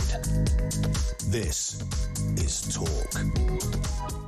This is Talk, the Home of Common Sense. 12:49 is the time. I'm Julia Hartley-Brewer. Claire Pearsall still with me. We're joined right now by Reform UK's mayoral candidate for London. Of course, those elections are not until, I think, 2028, aren't they? But Layla Cunningham is joining us right now. Good afternoon to you, Layla. Hi, how are you? Very well indeed. I just want to read you actually a statement from the Labour MP who covers the Clapham area, Clapham and Brixton Labour MP. This is Bill Ribeiro Addy. I was saying earlier before I went on air, there was no statement despite 2 days of mayhem in Clapham in these supermarkets with youngsters running amok. Only 2 arrests by the police. Some of the video footage we were showing, I'm really, really very worried. Nothing from this MP all this time, but an hour ago she did post, I'm very concerned by the recent scenes of unrest on Clapham High Street. This intimidating behaviour causes havoc for local residents and business alike. It's inexcusable. The police have informed me that we will see increased patrols in the area over the coming days. And she said she remains in touch with local Met officers and will have further discussions with the borough commander this afternoon. Ongoing patrols will continue for local reassurance and the like. Now, is that enough from an MP after, 2 days after 2 nights of disruption on our streets? Absolutely not. This is not intimidating behaviour. This is crime. You know, this is 100 teenagers. They forced shops to close. They stole stuff. It was a public order offences. There was theft, and there were only 2 arrests for assault. Yeah. I mean, this isn't just like minor antisocial behaviour, as she says it. Businesses are disrupted. You know, staff were put at risk. I'm sure stock was taken. Customers had to be locked into stores for their own safety. You know, I mean, there's public order offences there, there's criminal damage, there's theft, and now, you know, and they've only done 2 arrests, and that just shows you there is no deterrence. You know, I don't believe the police have the backing to do whatever it takes. And what does that teach the youth? It teaches them, you know, go do this, nothing will happen to you, and it just emboldens them to go do it over and over again. All they did was a dispersal order. Yeah. You know, that, by the way, is just crowd management. That's not law enforcement. Yeah. And okay, you'll disperse the crowds for 2 days, and what happens after that? Well, this is the thing. The message seems to have gone out, and we're just wondering whether this carries on any further. And we saw what happened after Southport, right? So we were told police should come down hard, courts should come down hard. That's how you stop this. I'm really worried. You know, we're only in April. This happened at the end of March. You know, we've got a summer ahead. Cost of living going up. Worries about youth unemployment and the like. I mean, how much worse can it get? Yeah, but I wouldn't even excuse that kind of behaviour. I wouldn't even. That was none of the causes what they did. I agree with you. Yeah, you know, this is some kind of like social media. And why not? It's teaching kids that organised lawlessness is completely fine. You can shut down a whole high street and walk away and nothing's going to happen to you. Absolutely. And it's really, this is basically how lawlessness thrives. Yeah, absolutely. Let's also talk about, well, I mentioned the cost of living there, and it often uses an excuse in these ways, and as you say, very rarely is actually an excuse. But Keir Starmer gave us a press conference this morning. I struggled to stay awake for the first 10 minutes. I'm not going to lie, I usually do. He was telling me how clear and calm his leadership had been. He had a 5-point plan. I'm not entirely sure there was a plan, but he says he basically made it very clear what's happening in Iran is not our war. We will not be drawn into the conflict. But he also talked about how closer allyship with our partners in the EU was part of the answer. Is he getting into sort of Tony Blair territory where his only solution to everything is going back into the EU? For everything, you know, it's the solution for growth, it's the solution for reducing illegal migration, it's the solution for our energy crisis, it's the solution for the war. And, you know, the EU is a sinking ship. What this war shows is that energy is a geopolitical tool, and it's the countries that have their own energy and their storage that are going to come out on top. And EU has a massive energy deficit because they also pursued net zero policies. Yeah, I mean, this is the thing. They're not really going to be the countries to help. Do you think that actually there is a plan in terms of dealing with the cost of living? We've had some announcements this week from your party about, you know, fuel duty. That's for holidays. You know, a lot of people worried about even booking a holiday right now. But in terms of, you know, the prices we pay at the pumps, and we've seen, you know, filling up a car, your average family car now, petrol, diesel, you're looking going over £100 now, first time since 2022, and we had the Ukraine fuel crisis there. What should the government be doing? What should they be announcing in terms of help for people, if anything at all? Well, I think they should remove VAT on fuel because, you know, they're basically getting a windfall from the increased prices in fuel. But I think taxes are so high right now. You know, people really, I speak to so many people and they feel they're working so hard and just not getting anywhere. I don't know about you, Julia, but every time I go and buy stuff at the supermarket, it's just more and more expensive. I'm always shocked about the price of everything these days. Yeah, like £100. I'm like, what the hell did I buy with £100? Yeah. I remember when £100 would be like, you know, like proper food. But this is the thing. It's all very well. You take VAT off fuel, and again, that would help a lot of people. It actually would help the economy an awful lot. But that sum of money that goes into Treasury coffers, that needs to be replaced with something, or you're going to have cuts. What would be cut? Well, how about we get people, you know, creating businesses and start fostering the private economy to pay for the public sector? That somehow is never part of the conversation. I speak to so many businesses that just can't take all the excessive regulation and taxation, and they're closing shop. Small businesses. You know, small businesses that are. I was in Bromley the other day, and a lady's had her shop for 34 years, and she says she might have to close it down now because of all the excessive employers' taxes that they've imposed on her. This is what's happening. Yeah. Well, a lot of which come, you know, is obviously we're going to be seeing more of in April the 6th, this next tax year, and of course we've also got the minimum wage and living wage going up as well. Again, great if you're on those wages. By the way, if you're not working, you get a cost of living bonus. What about those that are working? Okay, all right. In terms of the Prime Minister's handling of everything, the clear and calm leadership, he said is what he's shown. Is that true? Do you agree? I don't think he's shown any leadership. You feel he's pulled, and whatever the EU says, he does. I didn't even understand what was the point of the announcement today. Did you? What did he announce? We were struggling. What was announced apart from the fact that I can't even pinpoint to one of his 5-point plan. Let me talk to you about also something else. The BBC, obviously, lots of revelations coming out about the DJ Scott Mills, who got sacked earlier this week over revelations that he had been investigated by the Metropolitan Police some years ago over alleged sexual offences against an under 16-year-old boy. The BBC have just said in a statement that we're getting drips and drabs out from them, saying the BBC knew about a police investigation into DJ Scott Mills in 2017. He was being investigated 2017, 2018 about previous alleged offences, but obtained new information in the weeks prior to his sacking. And that is why he was sacked now. Do you think the BBC's explanation for his sacking adds up? So they knew he was being investigated for sexual assault while he was still employed? Yes. I haven't followed this story, honestly, Julia, so I can't comment on it. Do you trust the BBC is handling these sort of situations well? No, of course not. I don't trust the BBC because the BBC has become a propaganda machine in some instances. I think there's very little trust in the BBC, sadly. When I was growing up, it was, you know, everyone trusted the BBC. It was where we got all our news, everything. It's a shame what's happening. But not anymore. Well, look, I mean, let's also talk about something you and I have talked about many, many times, and that is in terms of migration. The Home Secretary, Shabana Mahmood, has extended by a couple of months the deal that we've got, which was due to have ended by last night, to basically pay the French police to stand around on beaches, smoking gitanes, taking a 3-hour lunch break, to then not stop migrant boats. They claim they're stopping about a third of them. She wants it to be based on pay per result. They said not, but they'll be paying an extra £2 million on top of the basic fee to extend it by a couple of months while negotiations continue. Have we got a good deal? I mean, we're a joke country. We are paying another country millions, and they're openly refusing to do what we asked. And our response is like, okay, we asked, you said no, we're just going to pay you anyway. I mean, what are we paying for? Payments aren't tied to results. So what's the pressure on France to actually stop the boats? Do you think there's any hope that they will be stopped? I think this deal as well, fewer have been intercepted. Over 4,000 have already crossed this year, and there has been bad weather. I mean, that is what failure looks like. And listen, if this was anyone's private money, if this was a private deal, no, it wouldn't be signed. And the problem is the government needs to start treating public money like it was their own, because no one in the real world would ever sign a deal like this. OK, covered a lot of ground there. Leila Cunningham, Reform UK's mayoral candidate for London. Of course, that's in a couple of years' time.